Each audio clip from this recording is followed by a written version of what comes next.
ขอ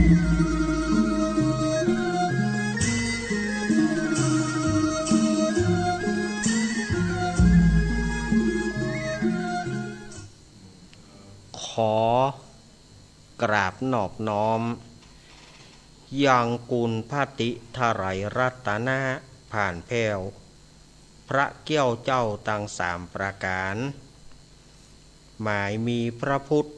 พระธรรมพระสงฆ์อันเป็นสรณะที่เปิ่งของหมู่เฮาตั้งหลายขอกราบไหว้สา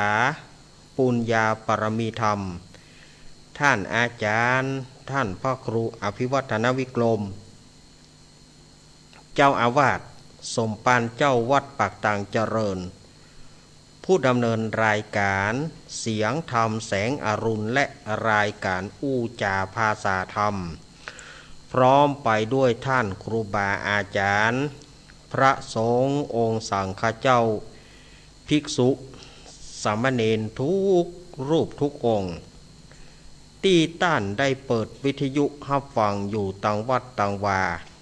ด้วยความเคารพอย่างสูงสุดยิ่งครับผมขอแสดงความนับถือลุงแหนนผู้ควบคุมเสียงขอเจริญปอนคณะสัทธาญาติโยมศรัทธาสาธุชนคนดีเฮาทุกท่านมาแล้วเนอมาแล้วเนอมาแล้วมาปะกันในรายการธรรมะเพื่อชุมชนเป็นประจำกู้วันอังคารตั้งแต่เวลา2 ทุ่มไปจนถึง4 ทุ่มโดยมีอาตมาภาพ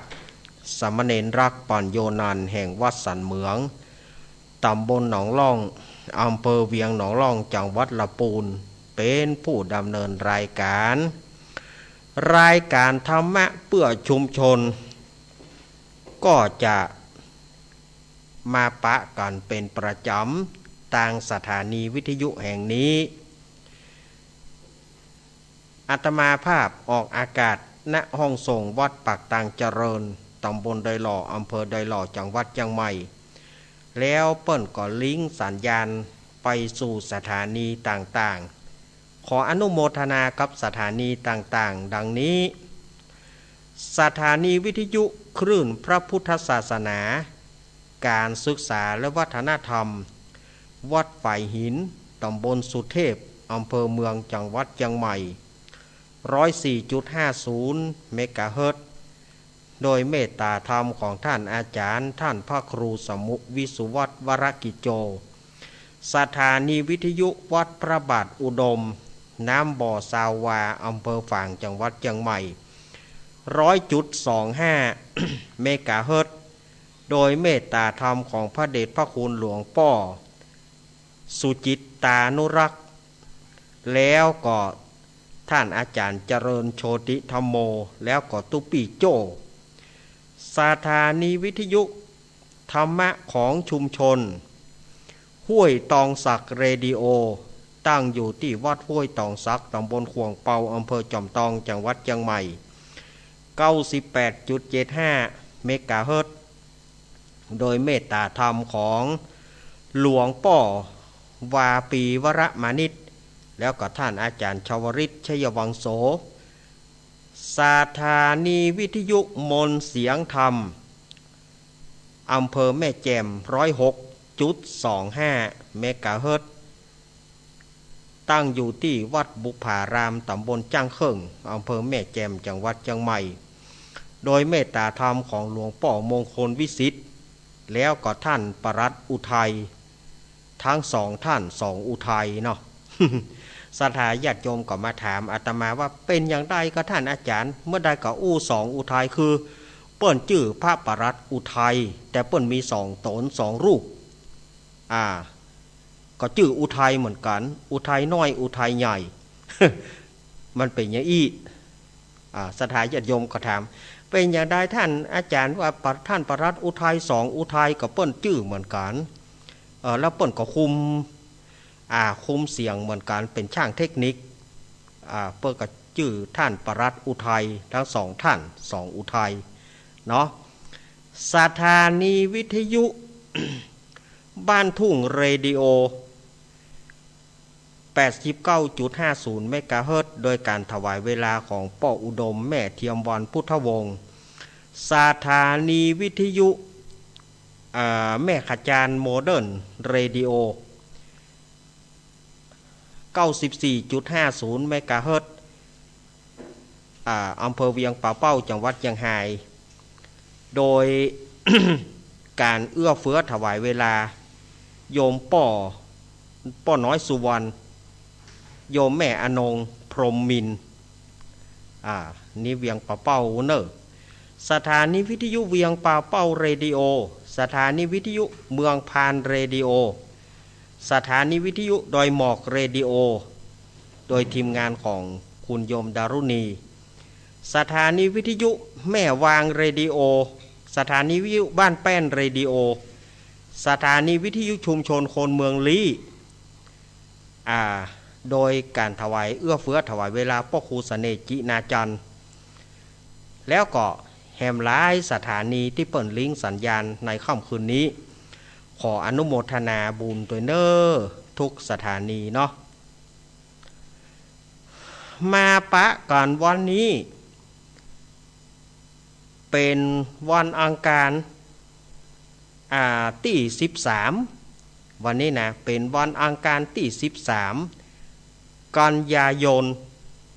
พุทธศักราช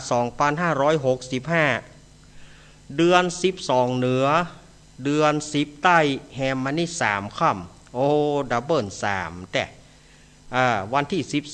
13แล้วก็เดือนแฮม3ค่ำวันนี้ก็เป็นดับเบิล3เนาะ ว่าเล่นสถาญาติโยมเนอะว่าเล่นก่อนเอาม่วนเนาะเฮาผ่านเดือน12เปงไปแล้วที่เฮาตานผีตายเก่าเนาะเมินสาลักกะพัดงานต่างๆสถาญาติโยมพ่องก็ว่าท่านอาจารย์เฮายังจะตานกันเข้าเมื่อแล้วนี่ยังบ่ได้ตานกันเข้าตัวจะตานได้ก็ได้ทุกเมื่อทุกประการทุกเมื่อทุกการทุกสถานทุกเวลาเปิ้นไม่จำกัดเวลายังบ่ได้ตานเตื้อช่วงเดือน12ก็ได้เปิ้นถึงเว้นฮื้อตึงเดือนก่อนยมมาบาลเปิ้นปล่อยโอกาสฮื้อตึงเดือนก่อนเนาะตึงเดือนก่อนบัดเดี๋ยวนี้เฮาก็ได้ประมาณเกินเดือนไปได้เปิ้นปล่อยมานี่ก็18วันแล้วหรอก18วัน เหลือเวลาแถมสักติดไปก็จะถึงเดือนละอันนี้ก็เอามาสถาญาติโยมเนาะเพื่อบ่ฮื้อเป็นการเสียเวลาอาตมาภาพจะได้นำสถาญาติโยมไหว้พระแล้วอาตมาภาพจะเจริญพุทธมนต์วันนี้อาตมาก็ตั้งใจว่าวันนี้ว่าจะงดสวดมนต์แต่ว่าสถาญาติโยมก็โทอีแม่จะเอาน้ำมนต์อีแม่ตั้งใจจะเอาน้ำมนต์จะไปงดเตื้อจริงวันนี้อาตมาก็มันบะจ้างนะเนาะมันมีหั่นอย่างบอกให้มีแก่จิตแก่ใจอย่างเท่าใดแต่ในเมื่อศรัทธาญาติโยมขอจะเอาน้ำมนต์อาตมาก็บ่คัดศรัทธาเนาะบ่คัดศรัทธาอาตมาภาพก็จะ เจริญพุทธมนต์พอสมควรแล้วก็จะได้เล่าทำกำพร้างัวเขาตองผูกที่8เนอะวันนั้นเล่ามาถึงผูกที่7ละบัดเดี๋ยวนี้ก็ผูกที่8ละเนอะศรัทธาญาติโยมกำพร้างัวเขาตองนี่นะเรื่องราวจะเป็นอย่างไรนั้นก็กำเดียวก็ค่อยว่ากันเอาละศรัทธาญาติโยมเฮาก็มาไหว้พระและอาตมาจะเจริญพุทธมนต์เนี่ยก่อนเนาะแล้วก็เฮาจะมาเล่าธรรมลำดับต่อไป ศรัทธาญาติโยมร่วมกันกราบพระพร้อมกันกราบ1กราบ2กราบ3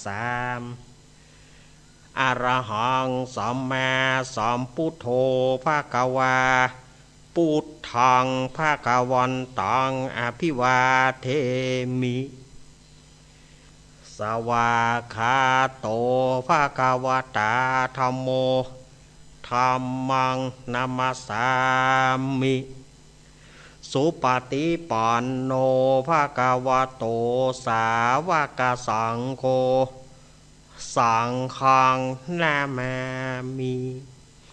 เอาละศรัทธาญาติโยมต่อไปนี้อาตมาภาพจะเจริญพุทธมนต์เอาท่านญาติโยมที่จะเอาน้ำมนต์ก็เกียมเอาไว้ เอาน้ำมนต์เอาน้ำไว้ที่ข้างๆวิทยุเนอะ จะเป่ายองหลังวิทยุเนอะ เอายองหลังวิทยุไปปัดเข้าใส่กับเปียมดเนอะ เอายองไว้ข้างๆฮะยองไว้ข้างๆฮะเอาเป็นปุ่มใหญ่เลยก็ได้กับปุกใหญ่เลยก็ได้มันดูต่างได้กินได้แอบดีเนาะ เมื่อใดก็จะเอาน้ำมนต์จะเอาน้ำมนต์นั่นน่ะเอานักกำน้อยอย่าไปเอาเพราะว่าเมินไหนอาตมาได้มา ว่าหาเล่นศรัทธาญาติโยมเนอะ เอาล่ะอาตมาภาพจะเจริญพุทธมนต์พอสมควรเนาะ นะโมตัสสะภะคะวะโตอะระหะโตสัมมาสัมพุทธัสสะนะโมตัสสะภะคะวะโตอะระหะโตสัมมาสัมพุทธัสสะนะโมตัสสะภะคะวะโตอะระหะโตสัมมาสัมพุทธัสสะ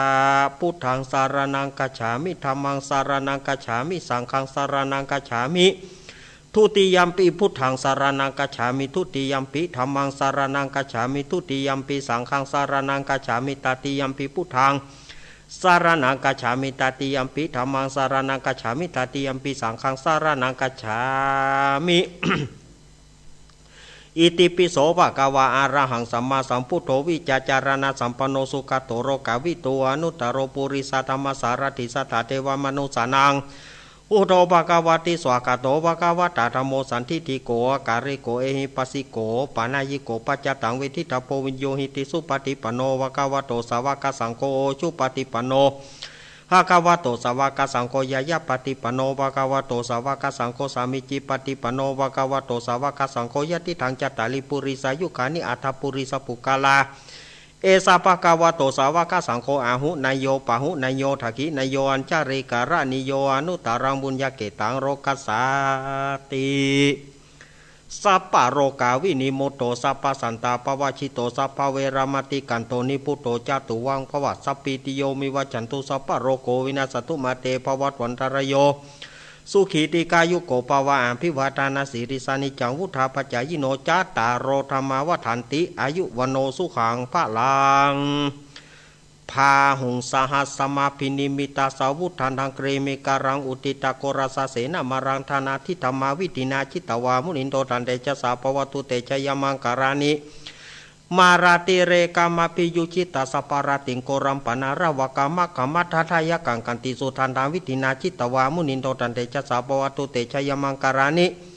นารากิริงกัชวราธิอันตาปุตังปดาวกิจกรรมสานิวสุธารุนันตังเมตัมปุเสกวิธินาจิตวามุนินโตตันเตชะสาปวัตุเตชยมังการานิ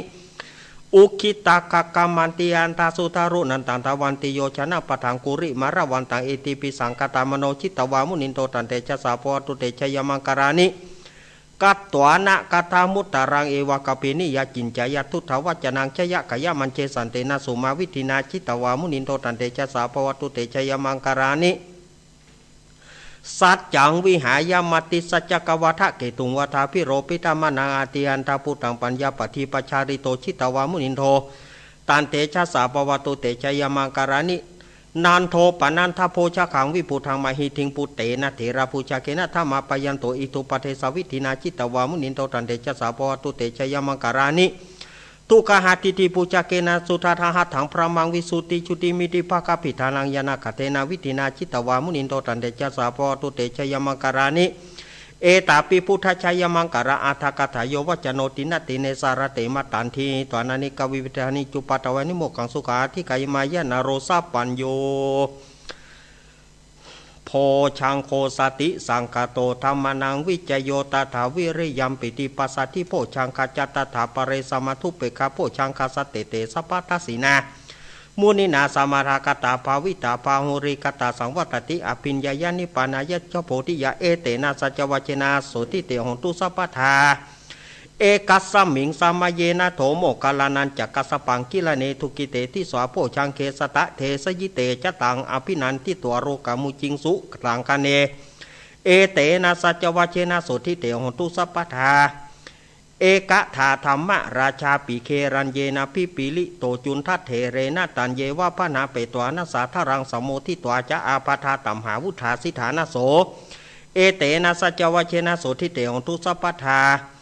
ไปนาเตจะอาปทาตินานัมปิมเหสีนังมหาหาตะกิเลสวะปตานุปติธรรมตังเอเตนะสัจวัจนะโสทิเตหงตุสัพพทายันตุนนิมิตังอวะมังการัญจโยจามนาโปสกุณสัสสโถปปะกะหงทุสุปินากันตังพุทธานุภาเวนะวินัสมินตุยันตุนนิมิตังอวะมังการัญจโยจามนาโปสกุณสัสสโถปปะกะหงทุสุปินากันตังธรรมานุภาเวนะวินัสมินตุยันตุนนิมิตังอวะมังการัญจโยจามนาโปสกุณสัสสโถปปะกะหงทุสุปินากันตังสังฆานุภาเวนะวินัสมินตุมหาการุณิโกนาโถยตายาสัพพปานินาปุริตวปารมิสัมปปโตสัมโพธิมุตตมังเอเตนะสัจวัจนะหุตุเตชัยมังการังชยันโตโพธิยามุเรสกายานังนันทิวัตโนเอวังตวังวิจโยหิจยสุชัยมังกะเลภารับจิตาปรังเกสิเสปัตวิปุกะเลภิเสเกสัพพพุทธานังอากัปปโตปมุตติสุนักตังสุมังกรังสุปปตังสุติตังสุกโนสุโมโตจัสุยิทังพระมจาริสุปัฏกินากายกัมมังวจกัมมังปัฏกินาปัฏกินามโนกัมมัง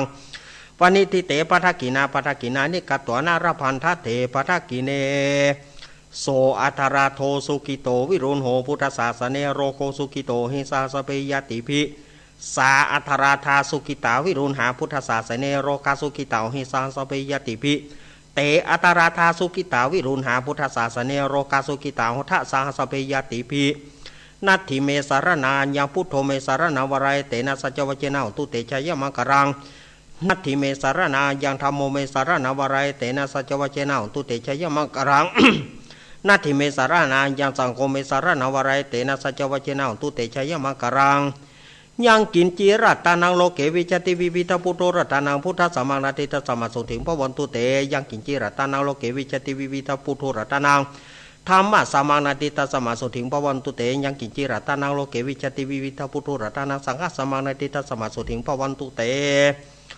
พุทโธมังคลาสัมพุทโธสัมพุทโธติปัตถุตัมโมพุทธามังคลามากัมมัสสะปัตถุขาปมุญเจเลธัมโมมังคลาสัมพุทโธคัมบิโลโตตาโสอนุตัมมะมังคลามากัมมาสัพพพญาปมุญเจเลสังโฆมังคลสัมพุโตวราถกินโยอนุตตโรสังฆมังคระมากัมมาสัพพโรกาปมุญเจเลอิติปิโสวิเศษอิเสเสพุทธนาเมอิมินาพุทธถังสุอิสุถังพุทธปิติอิ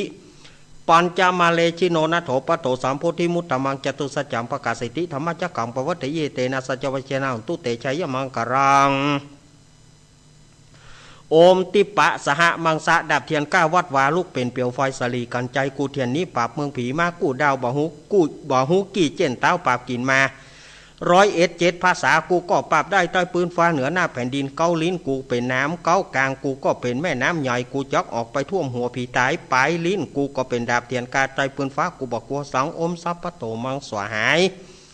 โอมเป็ดจะรำแผ่นดินดำไหวว่าสายตาผีขาดกับหนีละคนดีกูเอาไว้นี่อย่าได้เอาไปตัวหมู่สู่ต้านตั้งผีมารและผีเขนตั้งผียักษ์ผีเย็นอย่ามาไกลผียักษ์ร้ายจงหนีไปปันตั้งผีกุมพันและผีให้อันเตียวต้องพายจงรีบหนีไปอมสัพปะโตมังสวหาย สาธุสาธุสาธุพระปัญญาปารมี30ทัศสาธุสาธุพระปัญญาปารมีวัดแวดล้อมวิริยะปารมีอ้อมระวังดีศีลปารมีบางหอกดาบเมตตาปารมีพาแปะตั้งปืนตานาปารมีคือเป็นปืนตั้งต่ออุเบกขาปารมีคือก่อเป็นเวียงสัจจะปารมีเวทระวังดีเป็นไม้ใต้ขันตีปารมีกลายเป็นหอกดาบบางนาไม้และปืนไฟอธิฐานาปารมีพันดาบไปทุกแห่งแรงปราบฝูงหมู่มารผีสางไปเป็ดตุกตะวิปบติปังไปนี้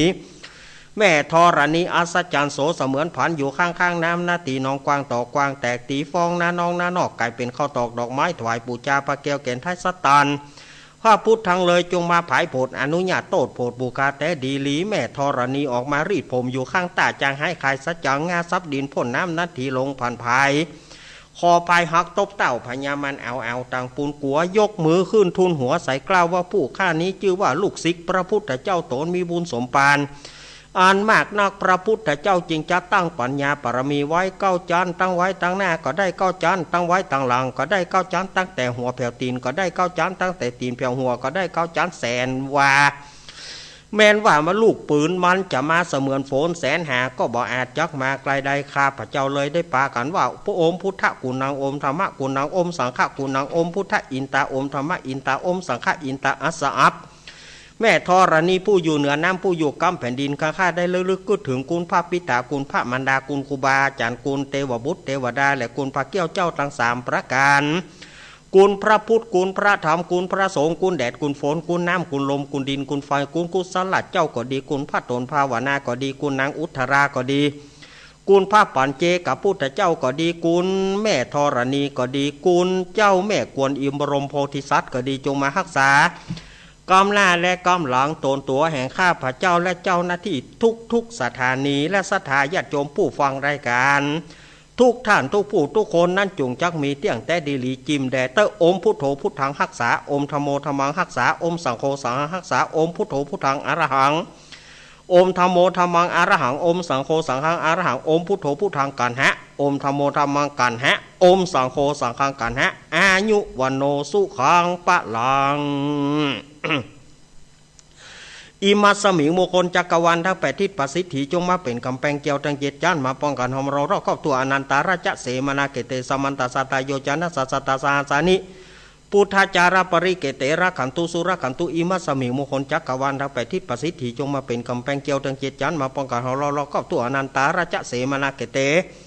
สมันตาสตะโยจะนะสัสตาสหสานิธรรมชาราปริเกเตระขันตุสุรขันตุอิมัสสมิงมงคลจักรวาลทั้งแปดทิศประสิทธิจงมาเป็นกำแพงเกี่ยวทั้งเจ็ดจานมาป้องกันหอมรำเราเข้าตัวอนันตาราชเสมานาเกเตสมันตาสตาโยจะนะสัสตาสหสานิปัจเจกพุทธจาราปริเกเตระขันตุสุรขันตุอิมัสสมิงมงคลจักรวาลทั้งแปดทิศประสิทธิจงมาเป็นกำแพงเกี่ยวทั้งเจ็ดจานมาป้องกันหอมรอบเข้าตัวอนันตาราชเสมานาเกเตสมันตาสตาโยจานะสัสตาสหสานิสังฆชาราปริเกเตระขันตุสุรขันตุต่อไปเป็นคาถาต่ออายุเนออาทิอุณหาสาวิจโยธรรมโมโลเกอนุตตโรสัพพสตาหิตถายะตังตองกันหาหิเทวเตปริวาเชราชทันเทอามานุเสปวะเกพยเขนาเควิเสภูเตอากัลลามารเนนะจัสสะพะสมามารณามุโตทะเปตวการามาริตังทัสเสวะอนุภาเวนะโหตุเตโวสุกิสถาสุทัสสีลังสมาทายะธรรมังสุจาริถังจาเรตเสวะอนุภาเวนะโหตุเตโวสุกิสถาลิกิตังกินจิตังภูชังตารนังวัจนังกรงปริสังเทสนังสุตตสายุปวัตติสักกตวพุทธารัตนาสถังธรรมวรายตังเทวมนุสารบุรเตเจนะโสทินานาสันตุปัตวาสเปตุกาวปสมินตุเตสักกตวธรรมรัตนาสถังธรรมวรัมปริราหุปสมานารมเตเจนะโสทินานาสันตุปัตวาสเปพยาปสมินตุเตสักกตวสังฆารตานังโอสถังธรรมวราหุนยังปะหุนยังสังฆเตเจนะโสทินานาสันตุปัตวาสเปโรกะอุปสมินตุเตอินทจตาเทวจตาพรหมจตามหาพรหมจตาอิสีจตามหาอิสีจตามุนีจตามหามุนีจตาปุริสจตามหาปุริสจตาจักรวติจตามหาจักรวติจตาพุทธจตาปัจเจกพุทธจตาระหันตจตาสัพพสิทธิวิจตารนังจตาสัพพโรกาจาริยานังจตาสัพพโรกาจาริยานังจตาสัพพโรกาทิปติยานังจตาเตนะสัจวเจนะตุยหังสุวะทิหนตุตุยหังสวหายะนะโมพุทธัสสะนะโมธรรมัสสะนะโมสังฆัสสะไสยติทังโหรูสหายะอินทะจตาเทวจตาพรหมจตามหาพรหมจตาอิสีจตามหาอิสีจตามุนีจตามหามุนีจตาปุริสจตามหาปุริสจตาจักรวติจตามหาจักรวติจตาพุทธจตาปัจเจกพุทธจตาระหันตจตาสัพพสิทธิวิจตารนังจตาสัพพโรกาจาริยานังจตาสัพพโรกาทิปติยานังจตาเตนะสัจวเจนะตุยหังสุวะทิหนตุตุยหังสวายะโอมนะโมพุทธัสสะโอมนะโมธรรมัสสะโอมนะโมสังฆัสสะ สายติทางโหโรสหายาอินทะชาตาเทวชาตาพรหมชาตามหาพรหมชาตาอิสีชาตามหาอิสีชาตามุนีชาตามหามุนีชาตาปุริสชาตามหาปุริสชาตาจักรวัติชาตามหาจักรวัติชาตาพุทธชาตาปัจเจกพุทธชาตาระหันตชาตาสัพพสติวิชาตารานังจาตาสัพพโรกัจจริยานังจาตาสัพพโรกัทิปติยานังจาตาเอเตนะสัจวเจนะตุยหังสุอติหุตุตุยหังสวายะโอมนะโมพุทธัสสะโอมนะโมธรรมสะโอมนะโมสังฆสะไสยะทิทังโหโรสหายะ ปุตตะกาโมระเพปุตังทานะกาโมละเพทานังอธิกาเยกายะยายะเทวานังปิยตังสุตวาอิติปิโสภควายมราชาโนท้าวเวสสุวรรณโน มรณังสุขังอรหังสุขโตนะโมพุทธายะจายาสานากาตาพุทธาเจตวามารังสาวาหานังจตุสัจจังสัพพังราสังเยเปงวิงสุนาราสาพาตานหังการาทโยพุทธาอาทาวิสตินายากาสัพเพปฏิติตาไมหามาทาเกเตมุนิสารสิเสปฏิติโตไมหังพุทโธธรรมโมทวิโรจาเนสังโฆปฏิติโตไมหังอุเรสภะกุณาคารโรหัตถเยเมอนุรุโธสารีบุโตจาทักขิเนโกนทันโยปิติปากาสมิงโมการโนจาวามะเกทักขิเนสาวะเนไมหาสุงอนันตาราหุโรกัสสะโปจามหานาโมอุปสุงวามะโสทะเกเกสันเตปิติปากาสมิงสุริโยวะปะพังคารโรนิสิโนสิเรสัมปันโนโสภิโตมุนีปุงกาวโกมาลากัสสะโปเทโรมเหสิจิตตวัตโกโสไมหังวัตเนเนจังปฏิทัสสิกุณาคารโรปุโนอังกุลิมาโรจาอุบารินันทสีวรีเทระปัญจัยเมชตานารเตเตระกัมมะมะเสสสิติมหาเทระวิชิตาชินสาวกาเอเตสิติมหาเถราชิตวันโตชิโนรสาชารันตสีละเตเชนะอังกามังเคสุสันติตารัตตานังปุระโตอสิทักกิเนเมตสุตกันทัชคังปัจจโตอสิวเมอังกุริมารากังกันทะโมระปริตัญจาอาตานาติยสุตกากาเสชาทนาอาสิเสสะปะกาลสันติตาชินานาวาราสัญยุตสัตตปะการรังกตาวาตาปิตาทิสัญชตาภัยราชันตุปตวาเสสาวินยังยตุอนันตชินเตจสาวสโตเมสกิเจนะสัทธาสัมพุทธาปัญจเรชินปัญจารามัจจามิวิหารันตังมหิตเรสธาปริตุมังสัพเปเตมหาปุริสัสไปเจวมันโตสุกุโตสุระโขชินานุภาเวนะชิตุปัฏฐโวธรรมานุภาเวนะชิตาริสังโฆสังฆานุภาเวนะชิตันตรายโยสตามนุภาวปริโตจารามิชินปัญจเรติสัพพพุทธานุภาเวนะสัพพธรรมานุภาเวนะสัพพสังฆานุภาเวนะ พุทธรัตตานังธรรมารัตตานังสังฆรัตตานังตินังรัตตานานังอนุภาเวนะจตุรสีติสหัสธรรมขันธานุภาเวนะปิตกัตตยานุภาเวนะชินสาวกานุภาเวนะสัพเพเตพยาสัพเพเตโรกาสัพเพเตอันตรายสัพเพเตอุปัฏฐวาสัพเพเตทุนิมิตาสัพเพเตอวามังการาวินาสันตุอายุวัฏโกตนาวัฏโกสิริวัฏโกยะสาวัฏโกภรวัฏโกวานวัฏโกสุกวัฏโกโหตุสัพพทาตุกโรกาปยาเวราสกโสกาสันตุจุปัฏฐวาอเนกอันตรายปิวินาสันตุจัตเตจายสาจายสิทธิธานังราพังโสถีภกยังสุขังพลังสิริอายุจวันโนจะโภขังวุธิจยสวาสัตวสาจะอายุจะชีวสิทธิปวันตุเตเอตาวะตะจามเหหิสัมปทาบุญญาสัมปตังสเปเทวานุโมตันตุสัพพสัมปติสิทธิยาทานังขะทันตุสัทยาสิรากันตุสัพพทาภาวนาปิรตาองตุขจันตุเตวตากตาสัพเพพุทธาปรปตาปเจกนันจยังพรังอรหันตานาจเตเจนาระกังวันตามิสัพพโสภาวตุสัพพมังการังรากันตุสัพพเทวตาสัพพพุทธานุภาเวนัสทาโสถิงภวันตุเตภวตุสัพพมังการังรากันตุสัพพเทวตาสัพพธรรมานุภาเวนัสทาโสถิงภวันตุเตภวตุสัพพมังการังรากันตุสัพพเทวตาสัพพสังฆานุภาเวนัสทาโสถิงภวันตุเตนาคตายาคาปุตานังปปะกะหานิวรณาปริตสานุภาเวนะหันตัวเตสังปตเวนะกตายาคาปุตานังปปะกะหานิวรณาปริตสานุภาเวนะหันตัวเตสังปตเวนะกตายาคาปุตานังปปะกะหานิวรณาปริตสานุภาเวนะ หันตัวเตสังอุปัฏฐเวอาโรกายาปารมาราภาสันทุติปารมังตานังวิสาสังปารมายตินิปานังปารมังสุขังเอาละสถาญาติโยมอันนี้ก็จบไปขั้นตอนหนึ่งจบไปขั้นตอนหนึ่งสถาญาติโยมที่อยู่ในซุ้มกระโจมหูดไฟเลยเนอะตืดไฟเลยนั่นนะมาแล้วมาแล้วก็มาหาครูบาอาจารย์วันนี้เราก็ได้รับเกียรติจากหลวงปู่ดอยเนอะหลวงปู่ดอยหลวงปู่ปฏิภาณธรรมทินวัดม่อนจอมพ่อเปิ่นก็มานั่งเป็นเก้าเป็นประธานครูบาอาจารย์แล้วก็วันนี้เราก็มีตุลุงยองหลวงลุงชัยวัฒน์นาคเสโนเปิ้นก็มานั่งเปิ้นว่ามาฟังลูกศิษย์ลูกหาเปิ้นสวดตัวนี่นะวันนี้เปิ้นก็มานั่งเป็นทรงพิธีตัวศรัทธาญาติโยมตีตืดไฟมาเลยมาหาครูบาอาจารย์แล้วก็มาถึงเนนมาถึงป้อน้อยป้อนานมัดมือตัวมัดมือฮึก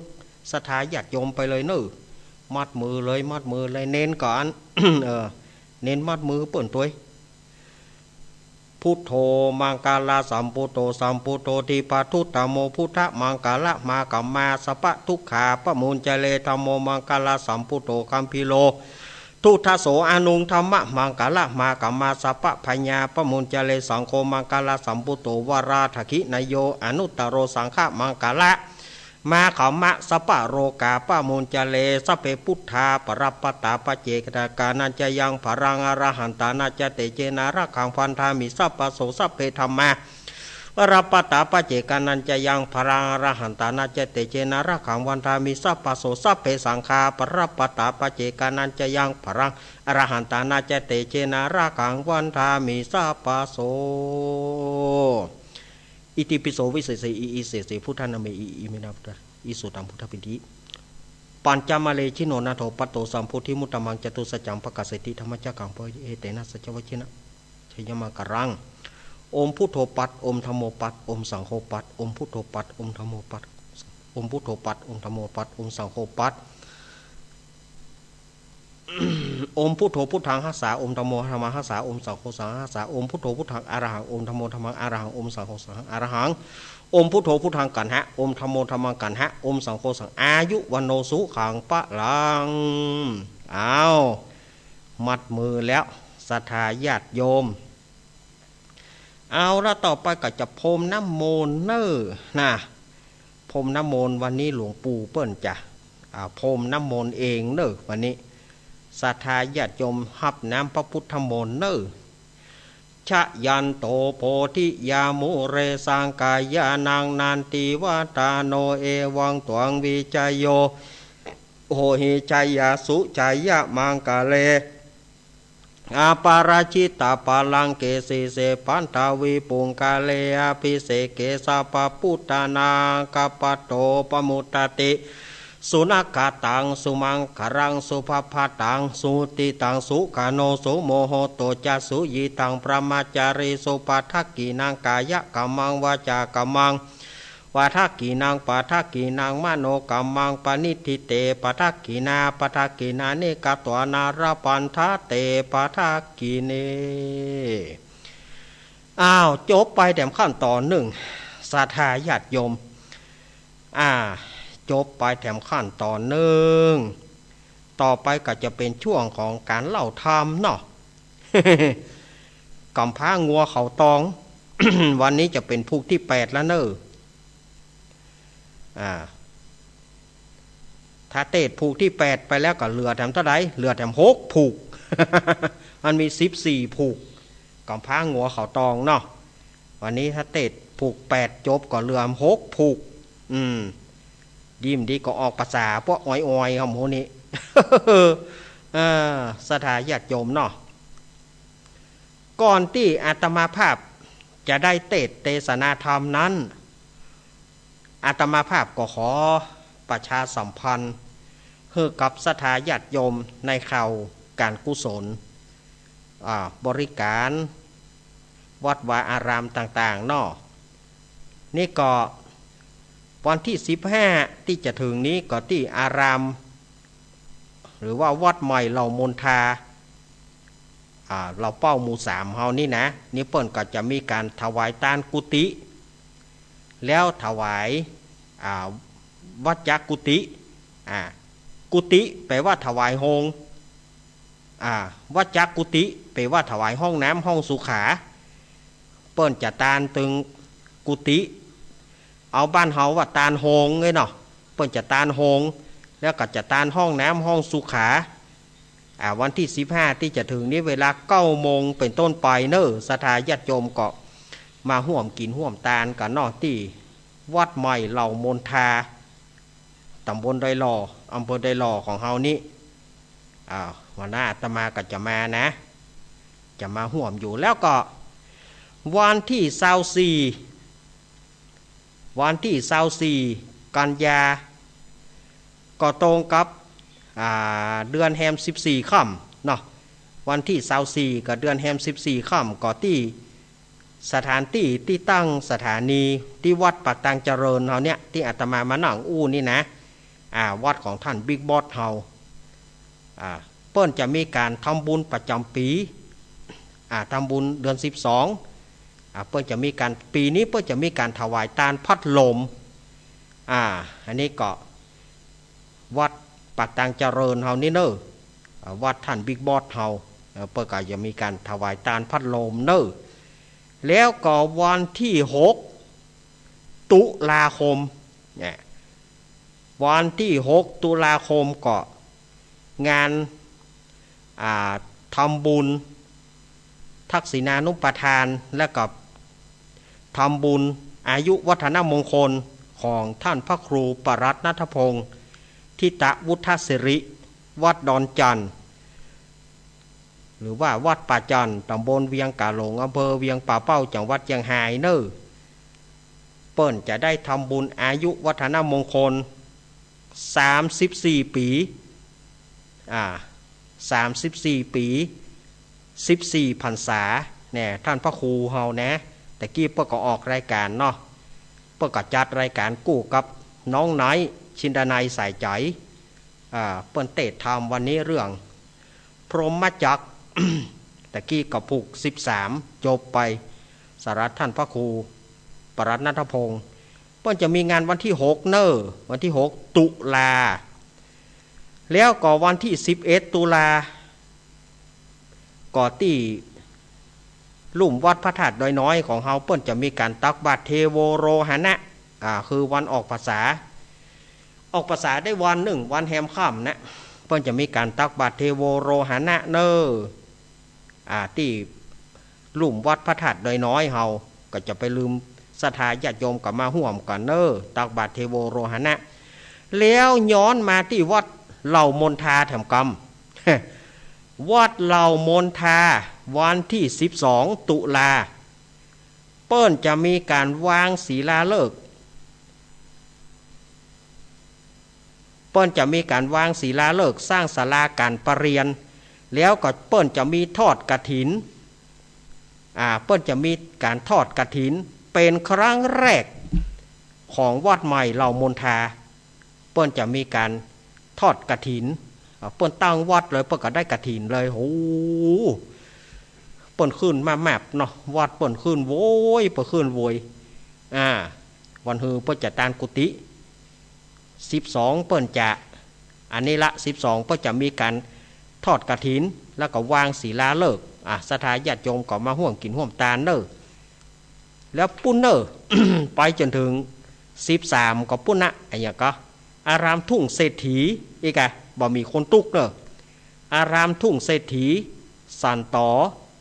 เวียงป่าเป้าเจียงไฮ้อันนี้เปิ้นจะตานศาลาอีกแล้วก็เปิ้นจะมีงานกฐินอันนี้ที่อยู่ในมืออาตมามีอย่างอีเนอะ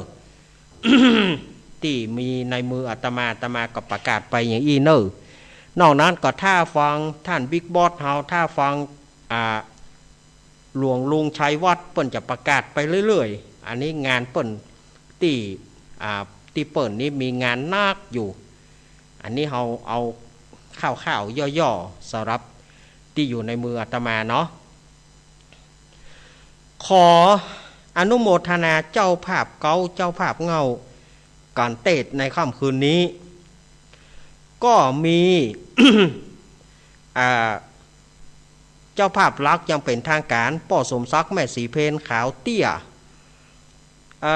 ป่อสมศักดิ์แม่สีเพนขาวเตี้ยนี่ก็ตามเดิมนะอีแม่จัดพร้อมกับด้วยแม่ฟองคำจีนายอินายอเนกนางจินตนาพรน้องปลายฝนป่อผู้กองพรศักดิ์แม่คุณนายประนอมพรหมสุวรรณดีอันนี้เปิ้นก็จะขอตานตามเดิมนะตานไปหาป่ออุ้ยน้อยปอนแม่อุ้ยเงินจีนาอิป่อสีแม่สอนขาวเตี้ยป่ออุ้ยเกี้ยวแม่อุ้ยอินเชื้อวงป่ออุ้ยเกี้ยวแม่อุ้ยอินเชื้อวงตานไปหาป่ออุ้ยสุกแม่อุ้ยทาจีนาอิตานไปหาป่อสอนชัยป่ออุ้ยคำแม่อุ้ยทาชัยกาวินเพื่อจัดตานเหล่านี้เนอะแล้วก็ยังมีศรัทธาญาติโยมที่เปิ่นตานไปแถมป่อเมืองเกี้ยวแม่มาลีนางสาวสายฝนกันทาส้มบ้านตรงโป่งตำบลเหล่ายาวอำเภอบ้านโฮงจังหวัดลำพูนเปิ้นก็จะตานไปหาจิตตะดวงวิญญาณของป่ออุ้ยปวงแม่อุ้ยแสงดาตานไปหานางสาวสุทิตกันทาส้มตานถวายตานไปหาตู้เจ้าซักถวายตานไปหาป่ออุ้ยหวานแม่อุ้ยขอนสมทรายตานไปหาแม่เผยแม่ผ่านป่อลัดป่อเลื่อนป่อเก้าโล ดูญาติเยอะนะเนาะอันนี้เปิ้นก็จะตานไปตามนี้เนอะแล้วก็ป่อเจิญแม่จันนวลนายเทิดพงษ์นายพัดพงษ์กันท่ามูลนี่ก็จะตานไปหาญาติตั้งหลายป่อจอนป่อตาป่อทอมป่อทองป่อปุดป่อเปงแม่เกียงคำนางนัชชาดุอันนี้ญาติเยอะเหมือนกันเนอะแม่จันนวลป่อน้อยเจิญแม่จันนวลแล้วก็ยังมีศรัทธาแม่อย่างก็แม่บัวโจมอีกตะกี้เนาะที่เปิ้นตานไปหาญาติเปิ้นที่แม่เพนเนอะแม่บัวโจมเนี่ยชมพูศรีอีกศรีลาพรหรือว่าศรีเจริญเนี่ยนะถ้าผิดไปแม่เพนท้วงกันเนอะช่วงเปิดสายนะ ช่วงเปิดสายแม่เพนท้วงกันเนอะแล้วก็ศรัทธาญาติโยมหมายมีนางทัศพรวงจันตาอันนี้ก็สันผีเสื้อเชียงใหม่แม่ทัศพรวงจันตาในเมืองเชียงใหม่เนี่ยเปิ้นก็จะตานหาญาติเปิ้นก็บอกชื่อญาติอย่าบอกชื่อป่อเปิ้นถ้าจะมาก็ลืมชื่อป่อเปิ้นถ้าโยมปีทัศพรวงจันตาได้ฟังอยู่ช่วงเปิดสายก็โทรมาแจ้งชื่อโยมป่อเปิ้นคำเนออาตมาก็ลืมไปสนิทชื่อโยมป่อเปิ้นเนาะเพื่อจะตานหาโยมป่อเปิ้นเนอนิสันผีเสื้อเชียงใหม่แล้วก็ทุกท่านเนอที่เปิ้นฮับเป็นเจ้าภาพการเทศการทำแม่บัวไหลนินวาดแม่โจสันทรายแม่บัวไหลนินวาดนี่ก็ถวายก็อาตมากระเบื้อง1 ตาราง300 บาท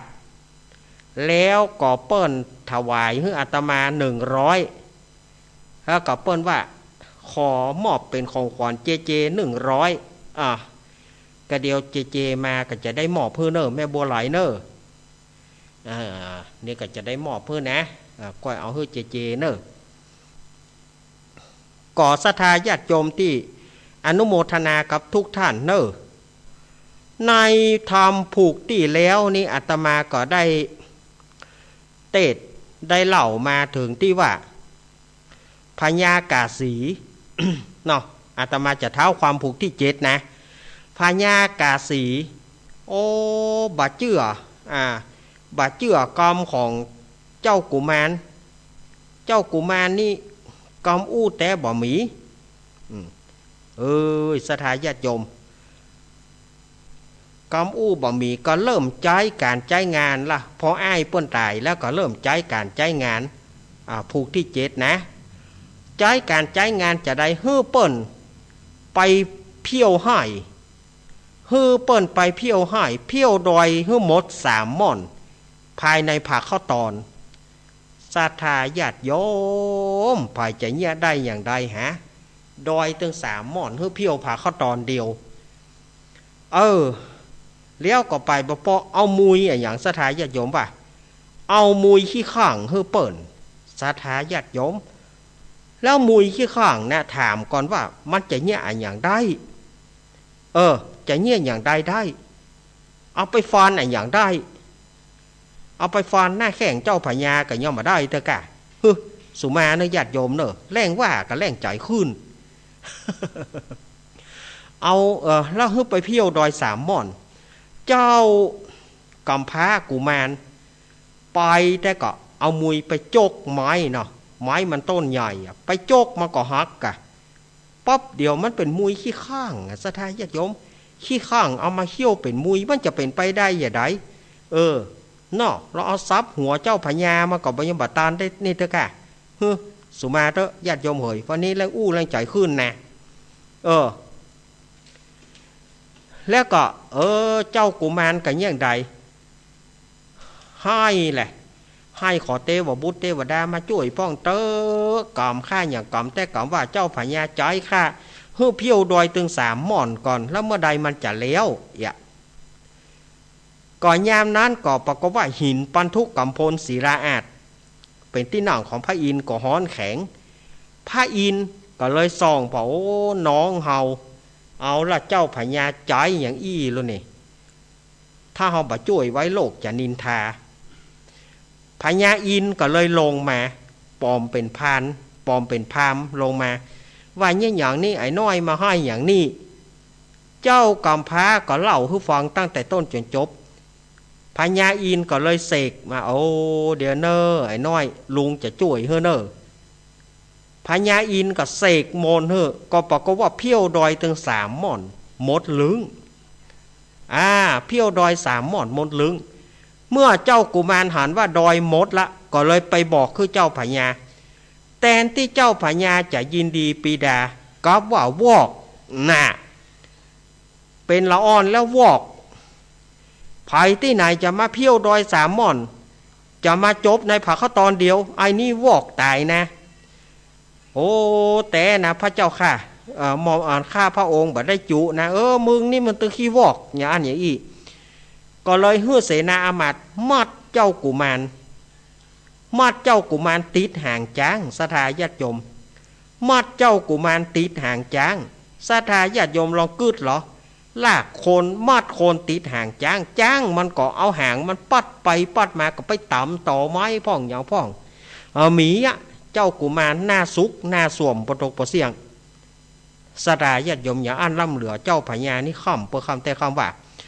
เมื่อเสนาอามาตย์เขาไปหานก็ว่าหมดแต่หมดแต่ก็ปีกมาเจ้าพญา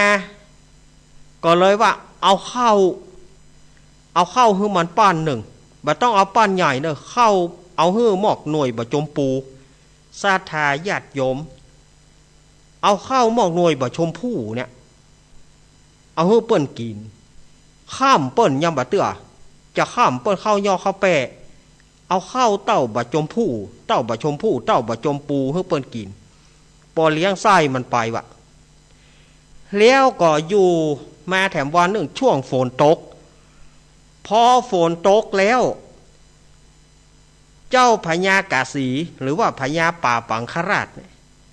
ก็ใจเจ้ากุมารไปเผาขี้โค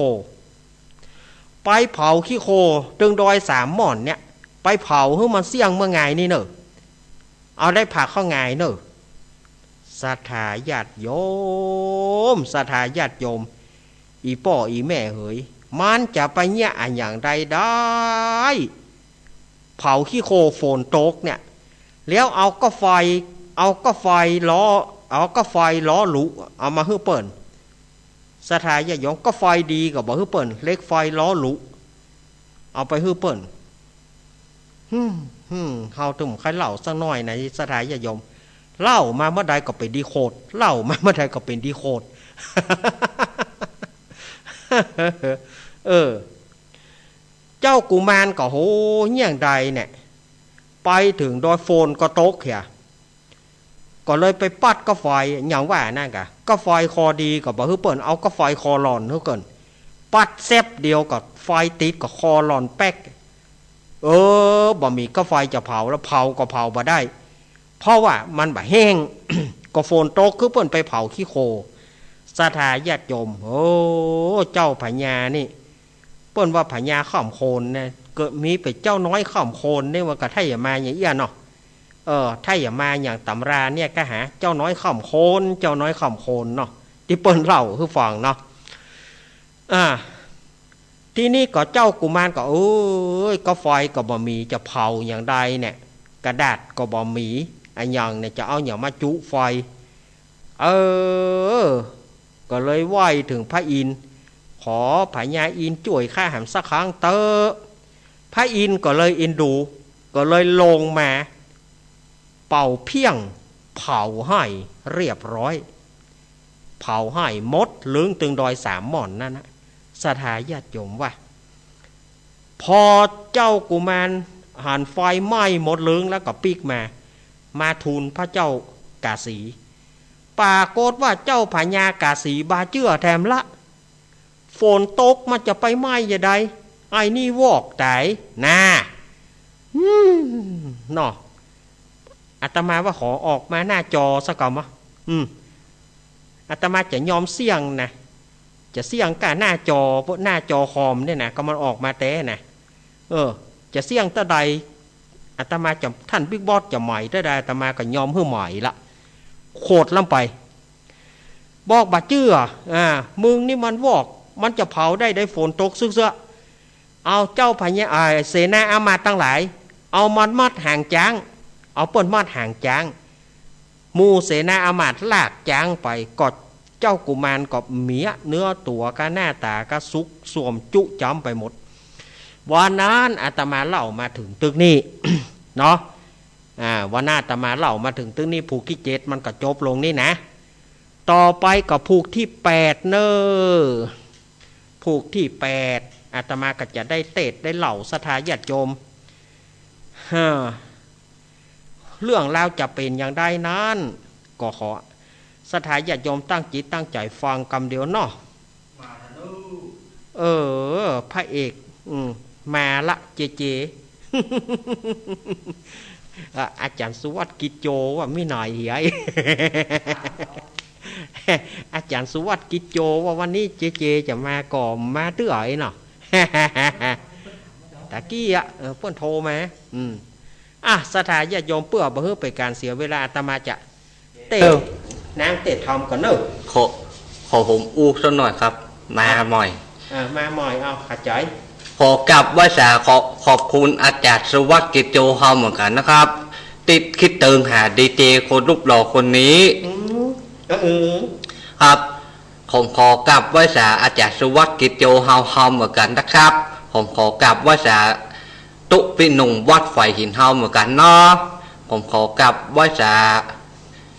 ในนัดเหมือนกันเนาะในตะวันเหมือนกันเนาะตุปิหนุ่มเฮาเหมือนกันเด้อผมขอกลับว่าทุกตนทุกองค์ที่ฟังขึ้น104ในเวียงเนาะผมขอกลับสวัสดีป้อหลวงนันขอบคุณป้อหลวงนันคนลูกดอนักเนอขอบคุณนักที่มาคุมแต่วันนี้ติดงานเขาดามบ้านตรงบ้านใดบ้านได้หอนป้อหลวงนันนี่ขอบคุณหลายๆเด้อป้อหลวงนันเด้อครับผมติดงานเขาดำป่าตางเจริญครับเพิ่นจะเอาไปอุ่นหมุนโพธินี่ไปเสียวันพาดครับโพธิจะเอาไปเสียวันพาดวันพาดนี่ผมไปได้อยู่ตัวเนนติหมอยมันทาแล้วผมติดงานนี่อย่างดอยเนี่ยฮะก็จะไปก็จะไปตานแล้วก็จะแม่ตาแล้วก็จะเมื่อยอย่างคนดูแลบัดอยู่ก็อยู่ห้องสมุดสมุดกี่ข้อตอนแล้วไงแม่ ครับผมขอกลับว่าสาวทุกตนทุกองค์ที่ฟังขึ้นของ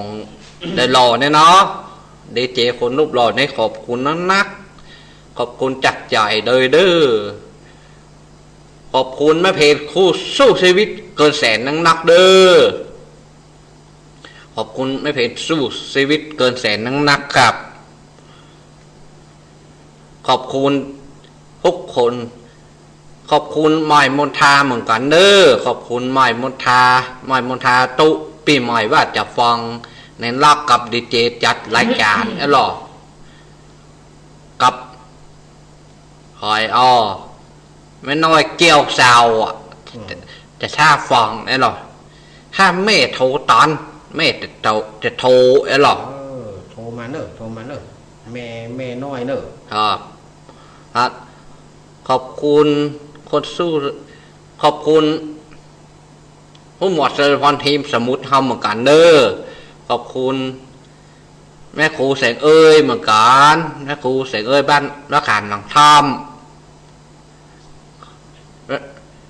ขอบคุณแม่หลวงนงเฮาเหมือนกันเด้อขอบคุณสวัสดีพี่แนนลูกสาวป้าหลวงนันอาคมเตสนาเฮาเหมือนกันเด้อสวัสดีเด้อพี่เด้อสวัสดีพี่แนนลูกสาวป้าหลวงนันนะครับผมขอกราบสวัสดีทุกตนทุกองค์เลยติครับขอบคุณครับเอาละสถาญาติโยมเจก็ได้สวัสดีเรียบร้อยอีหล่ะเจว่าไงโอ้ถ้าผมบัดได้สวัสดีบัดได้อย่างผมก็ต้องผมจะแตกนะเอาละตอนนี้ก็เวลาก็ล่วงเลยไปจะ3 ทุ่มแล้วสถาญาติโยมอาตมาจะเทศทำเล่าทำให้สถาญาติโยมทั้งหลายได้ฟังต่อจากที่อาตมาเล่าไปตะกี้เนอะนะโมตัสสะภะคะวะโตอะระหะโตสัมมาสัมพุทธัสสะสาธะโวฟังราโสตุจะนาสาปุริสะตังลายตั้งยิ่งใจน้อยใหญ่อันมีใจมักไฟตั้งบุญจึงเฮือตานนุนเตื่อมก้ำตานเข้าน้ำโพจานะอาหารศีลเจียงคาน58ไตรกฎแขวดรักษาปูจงฟังงาตามที่จักเตสนาฮือศรัทธาตั้งหลายฟังแต่ตนติดสืบส้นตัวไปบัดนี้แน่บ้านนี้ก็หากใดหมายมีเจ้าภาพศรัทธากุคนก็ได้สะโรงโคงควายตุกแต่งพร้อมนำมายังจะตุปัจจัยไตยะตานม้วนฝูงนี้เพื่อจะแม้ปุจจาพระสัทธรรมเตสนานิมนต์ตนตัวอาตมาภาพมาเตสนาธรรมในกาลาบทนี้เพื่อจักแม่อุทิศนาบุญส่วนกุศลมูลฝูงนี้ไปหาปิตามารดาพ่อแม่เท่าแก่สัมพันธวงศาญาติกาญาติมิตรพี่น้องติดใดร่วงรับดับขันญาติเฮาก็ดีบ่ใจญาติก็ดีสูงสุดมีพรหมโลกเป็นแดนเกิดต่ำสุดมีอเวจีมหานรกเป็นแดนเกิดขอให้เขาเจ้าได้มาฮับเอาของกินของตานมูลฝูงนี้แล้วก็ขออายกเอาตนตัวค้ายออกจากที่ยากพรากออกจากที่ตุกเพื่อได้สู่สวงสวรรค์ไปเตรียมตานแทบกาย ตนท่านต้อยอินตาคือปอยปูจาที่วิเศษคือพระธาตุเกตเกี้ยวจุรามณีสรีมหาธาตุอย่าได้กัดอย่าได้กาแดโตเอาละสถาญาติโยมต่อไปนี้ก็จะเป็นการเล่าธรรมแล้วเนอะต่อวันนี้เป็นผูกแปดเนอะเมื่อเจ้ากำพร้ากุมารก็ถูกคนตั้งหลายเอามัดติดห่างจ้าง แล้วก็จ้างลากไปจ้างมันก็บ่ใจว่าลากไปธรรมดาห่างมันก็กวัดก็ไหวก็ไปต่ำต้นไม้พ่องต่ำต่อไม้พ่องเมียหัวโนหยกหยกหยักหยักหน้าสุกหน้าสวมประตกประเสียงศรัทธาญาติโยมคนเฮาอย่ามาค่ำกันค่ำแตะค่ำว่าอาตมาว่าของมันโผล่หน้าจอเนี่ยนะอาตมาจับสุมาเถอะจะลูกกุยซัดหน้าจอเนี่ยอาตมาจะเสี่ยงขี้บาดกับเสี่ยงหรอ โคตรล้ำไปนะศรัทธาญาติโยมนะเมื่อเสนาอามาตย์เขาไปหันแล้วโอ้มันหมดละเผาให้หมดลึงละก็ปิกมาทูลเจ้าพญาแทนที่เจ้าพญากาสีจะยินดีสีขากลับว่ามันเผาหมดกะมันเผาหมด3 ม่อนอันเอาเข้ามาให้มันปั้นเอาเข้าต้อนเอาเข้าก้อนเต่าไข่ไก่เนี่ยเนอะศรัทธาญาติโยมโคนเนี่ยการหิมตายเอาเข้าก้อนเต่าไข่ไก่พันยังเพราะว่าไข่ไก่เมืองหม้อหัวไม่ก้อยเนี่ยกันนะไข่ไก่เมืองบอกเกินนิ้วนางเขาเนี่ยเอาเข้าแต่อันน่ะหม้อไข่ไก่เมืองเนี่ยเพื่อเปิ่นกินศรัทธาญาติโยมเหยโคนเฮานี่เกิดมาอย่ามาค่ำกันค่ำแต่ค่ำว่าอันล่ำเหลือมันเกินไปนะอาตมาว่านะเนาะมันเกินค่ำกันค่ำแต่ค่ำว่าค่ำใบอาตมาดูใครว่าไปเอี่ยรู้ว่าตัวก็โคตรตัวนะ แล้วอยู่ไปอยู่มาพญากาสีเนี่ยก็กึดวางแผนจะข้ามเจ้ากำพร้าทำละก็เลยบอกคือเสนาอามาตย์ทั้งหลายคือเอาเข้าเจือถึง500 ลำล้อเอาไปไว้ที่ให้แล้วจะใจเจ้ากำพร้าว่านเข้าให้ฮือหมดอาจจะว่านเข้าให้ฮือเสี่ยง500 ลำล้อเนี่ยฮือใจเวลาผ่าเข้าตอนและแต่ต้องมีเงื่อนไขว่าฮือเอาเข้าไปว่านวันนี้วันผูกต้องฮือมันเป็นต้นวันผูกต้องฮือมันเป็นต้นแล้วก็เหลืองวันฮือต้องเกี่ยวมาตีมาฮือได้เวลาไหนผ่าเข้าตอนศรัทธาญาติโยมมันจะเป็นไปได้ก็หาเจ้าพญายังบอกลองเงี่ยคนเดียวจะเงี่ยได้ก็ศรัทธาญาติโยมว่าหันตัวอาตมาก็ผีไปเหี่ยวอย่างเงี้ยมันได้สุมาเถอะ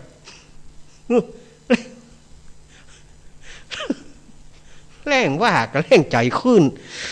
ภัยที่ไหนจะเงี่ยได้ฮะศรัทธาญาติโยมว่า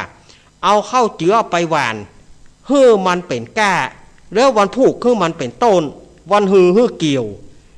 มันมีที่ไหนเตวบุตรเทวดาตาอากาศที่จะเงี่ยได้นอกนั้นจะไปมีไผ่มาเงี่ยหาที่หาที่เงี่ยมาได้เจ้าพญานี่เอาเข้าถึง500 ลำล้อเปิ้นบอกว่าในธรรมว่า500 เล่มเกวียนนี่นะในธรรมว่า500 เล่มเกวียนก็คือ500 ลำล้อนั่นนะแล้วเอาไปเข้าไปกองไว้หันเฮ้ยเจ้ากำพร้ากุมารเนี่ยไปหวานโดย3 ม่อนเพื่อได้หวานผ่าเข้าตอนเดียวศรัทธาญาติโยมมันจะมีที่ไหนนอไผ่ที่ไหนบอกไผ่ที่ไหนสอนใครว่าเอียหลูครูที่ไหนมาสอนว่าอีกำล้อไผ่จะโคตรก็โคตรเตอะใจขึ้น สุมาสุมาเด้อสุมาเด้อมันแรงว่าก็แรงใจขึ้นที่นี่ก็เขาก็ทำตามกำบัญชาของเจ้าพญากาสีก็เอาเข้าถึง500 ลำล้อเนี่ยไปไว้ที่ไห่แล้วก็เขเจ้ากุมารว่าเจ้าเหนือหัวใจคิงวานถ้าเข้าตอน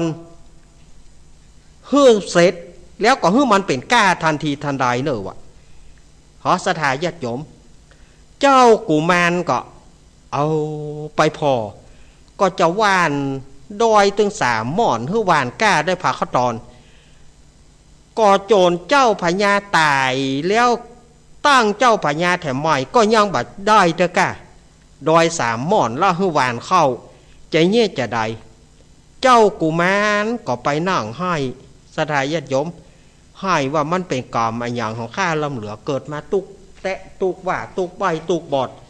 ตุกกินตุกนอนตุกเตียวตุกหนังกึดตุกทำงานก่อสร้างตุกบัดเหมือนแบกหมอนตุกเข้าวิทแรงตุกแกงวิตอนเปิ่งปี่เจ็บท้องเปิ่งน้องเจ็บไส้ตุกบัดได้อยู่ตุกบัดได้กินตุกว่ามีแผ่นดินที่จะเอาจ่ายใส่ตุกไปเหนียวสาวขึ้นเหนือขึ้นใต้ตุกไหนก็บัดได้สักคนตุกก็ตุกหิวก็หิวมีหมูตัวเดียวปากบืนพื้ลือตุกใบตุกบอดแต่เจ้ากุมารเจ้ากำพร้ากุมารก็ยกมือไหว้พญาอินตายามนั้นพญาอินหูแล้วก็เลยในละมิดพญาอินก็เก็บวันดอย3 หม่อนทันทีก็แตกเป็นก้าทันทีสถาญาติโยมมันต้องมีเรื่องกรรมกะมันต้องมีเรื่องกรรมกับสถาญาติโยมเนาะพญาอินเปิ้นเป็นอ้ายของเจ้ากำพร้านี่หรอปกเสกคือวานเข้ากับปลวดเป็นก้าเลยทีนี้เจ้ากำพร้าก็ปิกมาทูลมาทูลเจ้าพญามาทูลเจ้าพญาเจ้าพญาก็ว่าวอกมันจะเป็นไปได้อย่างไรกูฮื้ออุบายอย่างอี้มันจะเป็นไปได้ไอ้นี่วอกนะมันวอกใบวอกบอด32 ตัวจอดเอวไปบ่ปอติดก้นทำเป็นแถวนะว่าคือเปิ่มละแต่อาตมาใส่อารมณ์พ่องเนื้อสถาญาติโยมจะไปโคตรอาตมาเนอะว่าตัวกระจายขึ้นตัวหอแล้วก็ใจเสนาอามาตย์เอาเจ้ากุมารมัดห่างจ้างลากไปแถมเหาะสถาญาติโยมลากไปมีเอ็นดูเจ้ากุมารหัวแตกหัวแตนหัวโนหยกอย่างหยักหน้าซุกหน้าสวมประตูเสียงเขาไปพ่อเขาก็หันแม่นแต่เขาก็ว่าโอ้เจ้าละอ่อนคนนี้มีบุญเจ้าพญาก็ข้ามเปิ้นข้ามแต่ข้ามว่าข้ามจนพ่อบอกให้เปิ้นได้งอกได้เงยก็ปีกมาทูลเจ้าพญาซ้ำเอาเข้ามาหมอกอ้อมล้อมเต้าบะขามป้อมหน่วยบะขามป้อมนะเอาให้มันกินเลี้ยงไส้ไปวะโอ้ศรัทธาญาติโยมอย่ามาข้ามเปิ้นข้ามแต่ข้ามว่าน้ำเหลือแน่อินดูเจ้ากุมารพอถึงแถมวันหนึ่งเจ้าพญาก็สั่งให้เจ้ากำพร้าไปเกี่ยวเข้าดีเกี่ยวละไปเกี่ยวแล้วเอาเกี่ยวขี้ข้างศรัทธาญาติโยมเอาเกี่ยวขี้ข้างไปให้เปิ้นเกี่ยวเข้ามันจะไปเกี่ยวได้อย่างใดศรัทธาญาติโยมว่าเจ้าพญานี่มันอั้นล่ำเหลือเนาะศรัทธาญาติโยมฟังแล้วอดสู่ใจนะเอ็นดูเจ้ากุมารเจนล้ำโดนข้ามโดนงามเฮ้อไปเกี่ยวเนอะเกี่ยวแล้วเฮ้อได้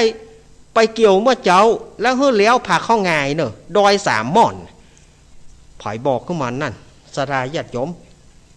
เอาบัตรออกอากาศไทยว่าในเน็ตได้นะมาออกอากาศออกสถานีไปทั่วได้นะใจขึ้นใครว่าใครเอานี่จนว่า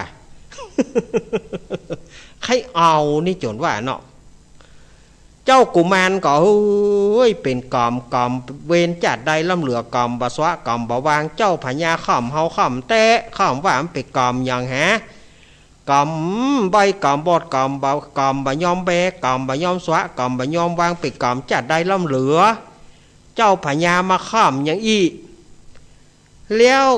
โจทกาแม้นว่ามีคนมาถามว่าเจ้ากุมารห้าวกอมอย่างอีเจ้าพญายังบ่หนีไอ้เจ้ากำพร้าเจ้ากุมารยังบ่หนียิ่งอย่างจะต้องอยู่เพื่อเปิ่นข้ามเป็นเฮาจะหนีมันเป็นด้วยกรรมของเปิ่นมันตีตือเนื้อขึ้นมามันเป็นกรรมได้ไส้กรรมสถาญาติโยมมันเป็นกรรมได้ไส้กรรม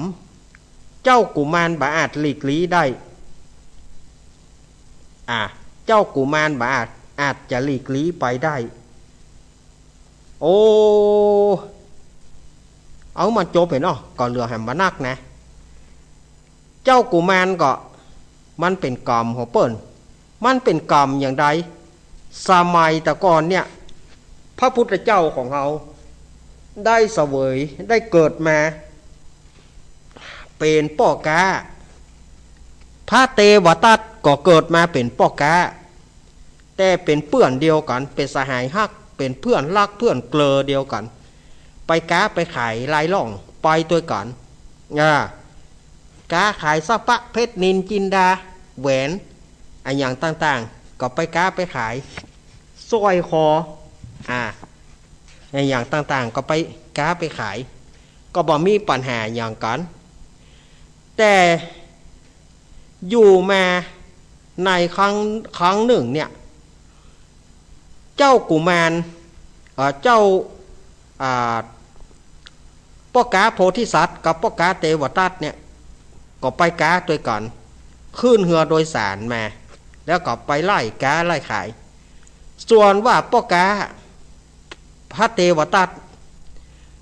ไปหาบ้านญาติเศรษฐีอนาถาก่อนไปบ้านญาติเศรษฐีอนาถาญาติเศรษฐีอนาถาก็ว่าโอ้อีแม่บ่มีอันหยังบ่เดียวนี่นะอีแม่บ่มีอันหยังปะเอิญว่ามีหลานก็บอกว่าอุ้ยน้องข้าได้สร้อย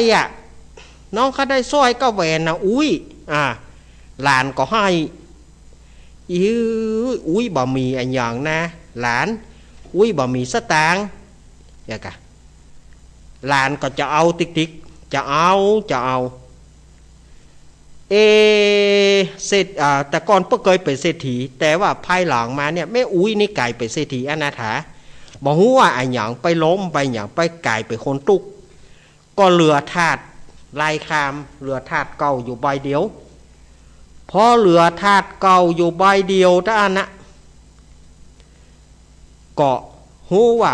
พ่อแม่พ่ออุ้ยปู่ย่าตายายเพิ่งอู้สืบกันมาว่าเป็นธาตุทองคำหลานก็ให้จ้องจะเอาสร้อยจะเอาแหวนก็เอาถาดไปว่าไอ้น้อยบาเดนนี่อุ้ยบ่มีสตางค์นะหลานก็มาให้อุ้ยจะเอาถาดเนี่ยแลกของไอ้น้อยได้ก่อแลกสร้อยแลกแหวนเอาแลกคืออีล่ามันจะเอาวานส่วนพระป้อกา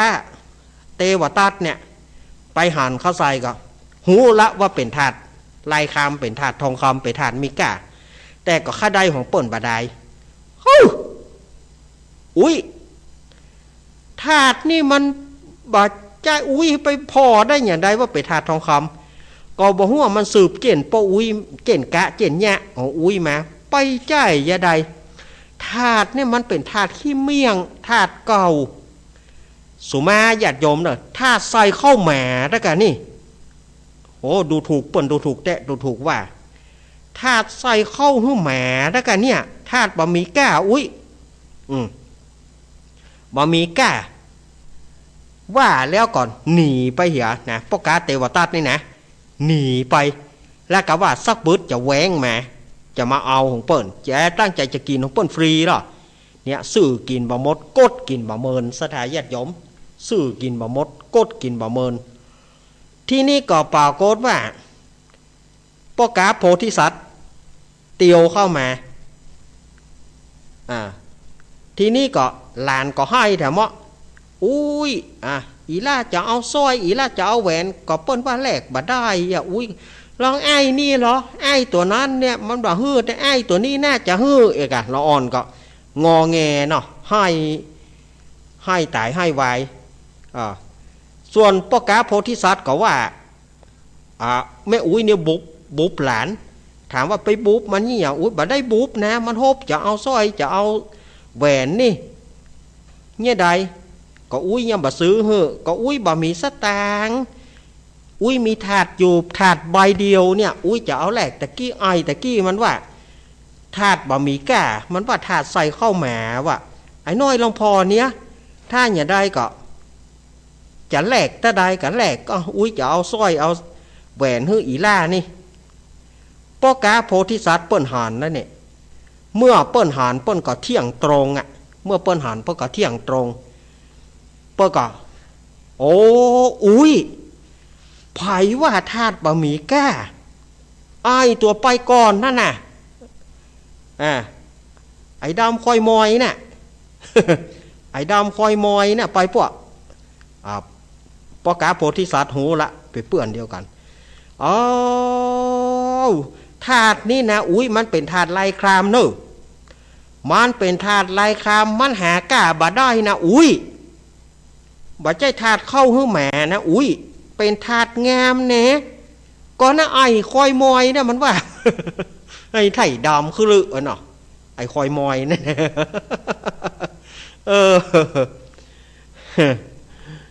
มันหาว่าโนโบโทรไปว่าไปเลยถาดนี่มันเป็นถาดทองคำหากล้าบ่ได้นี่อุ้ยจะแลกได้ไรก็อุ้ยขอได้แลกขอได้สร้อยได้แหวนเฮ้ออีล่าก็ปอละผมตีราคาเฮ้อเจ้าพ่อกาโพธิสัตว์ก็ตีราคาหื้อตีราคาหื้อแล้วก็เอาถาดไปเมื่อเอาถาดไปก็พ่อกาโพธิสัตว์ก็ขึ้นเหือไปขึ้นเหือโดยสารก็ไปลูกพี่ด่วน เอาไปส่วนว่าเรื่องราวจะเป็นอย่างไรนั้นศรัทธาญาติโยมทำมันก็จบแต่อีเอาไว้อังการหน้าอังการหน้าก็มาต่อกันแถม อังการหน้าก็มาต่อกันแถมเนอทำวันนี้จบแล้วขอศรัทธาญาติโยมอนุโมทนาเจ้าภาพทุกคนเนอขอทุกท่านได้อยู่ดีมีสุขเหมือนกันปานได้มรรคผลนิพพานเนออังการหน้าจะเป็นวันที่อย่างวันที่20 วันที่20ก็ปะกันเอาละศรัทธาญาติโยมอาตมาภาพก็ขอจบทำไว้แต่อีเนอ นิติตังขีญาสังวนาวิเศษจาห้องเหตุโกนะโรหะกำผ้างัวเข่าตองผูกที่8ก็บางโกมโสมเรศสาเดชสาธุเอาวันนี้ไปอย่างรวดเร็วเนอะวันนี้ศรัทธาญาติโยมมาเลยเจ้าภาพพอดีของอาตมาเนาะป้อหลวงถาป่อนโยนันเป็นน้องป่อของอาตมาเปิ่นก็ว่าเอาชื่ออีป่อออกพ่องล้อเน้นลูกเน้นหลานอีป่อก็ขอเป็นเจ้าภาพตัวมาเลยป้อหลวงถาป่อนโยนันแม่บางป่อนโยนันแม่บุญป่อนอุปคำแม่คำอุปคำป้อเมืองเกี้ยวแม่มาลีป้อสมศักดิ์แม่สีเพนแม่บุญป่อนอุปคำแม่คำอุปคำแล้วก็ทุกท่านเลยมาเลยทีมงานธรรมะคลายเครียดมาหมดเลยวันนี้เวลามีละเวลาไหลโกนมาติ๊กมาทุกท่านมาเลยทุกท่านมาเอ็นกันหมดเลยที่นอกจากนั้นจะไปว่าวันนี้อาตมาท่านอาจารย์บอกชื่อนามวันนี้มันจ้อมจ้วนด้วยเวลาศรัทธาญาติโยมวันนี้มันทำก่อนยาวตัวแล้วก็สาระต่างๆก็เต็มโต๊ะตัวทำมันยาวเอามาเลยมากันหมดเลยปะเคนแม่บัวพัดมาหรือยังแม่บัวพัดกุลันมาแม่เล็กที่ชายประการเนอะมาตึงแม่เหยนะแม่เหยก็ไม่หาห้องหาก่อนน่ะโหยหา แม่เหยก็ไม่หาห้องหาก่อนน่ะ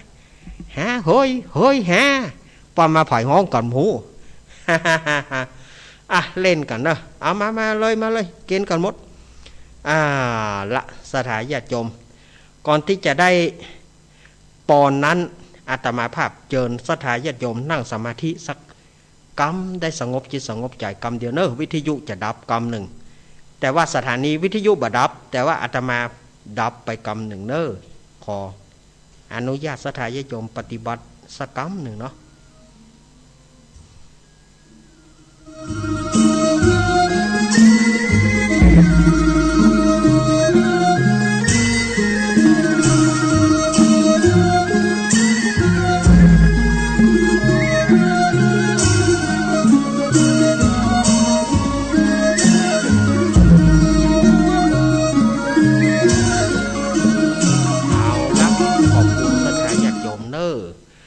ขอบคุณเนอสถาญาติโยมตั้งจิตตั้งใจกรวดน้ำอุทิศบุญไปหาญาติทั้งหลายเนอยะถาวริวหาปุราปริปุเรนติสาครังเอวะเมวะอิโตทินังเปตนาอุปคปติชิตังปฏิตังตุมหังคิปะเมวะสมิสตุสัพเปปุเรนตุสังกปาจันโทปนารโสยถามณีโชติรโสยถาโสยติธรรมโมจายังนิทัสสิโตเปตานะปุจาจักตาอุลาลาปรัญจภิกขุนามนุปทินังตุเมหิปุญญปสุตานะปกันติสัพปิติโยมิวัจันตุสปะโรโกวินาสันตุมาเตปวัตวันตรายโยสุขีติกายุโกภวะปิวาตานาสีริสานิจังวุธาปัจจายิโนจตารโรธรรมวัฏันติอายุวโนสุขังปะลังสาธุสาธุสาธุวันนี้เอาแค่วันตาน้อยปอเนาะเพราะว่าจะต้องผ่อนเวลาพิสมัยตัวเอาวันนี้พิสมัยแล้วก็จะลวดวางสายกันเนาะเอาวันตาน้อยครูบาอาจารย์เนอวันตามิพันเตสาปังอาปาราทังกามันทะเมพันเตมะญะตังปุญญังสามินาอนุโมทิตาปังสามินากตังปุญญังไมหังตาตาปังสาตุสาธุหานุโมตามิอายุโนสุขังพลังสาธุ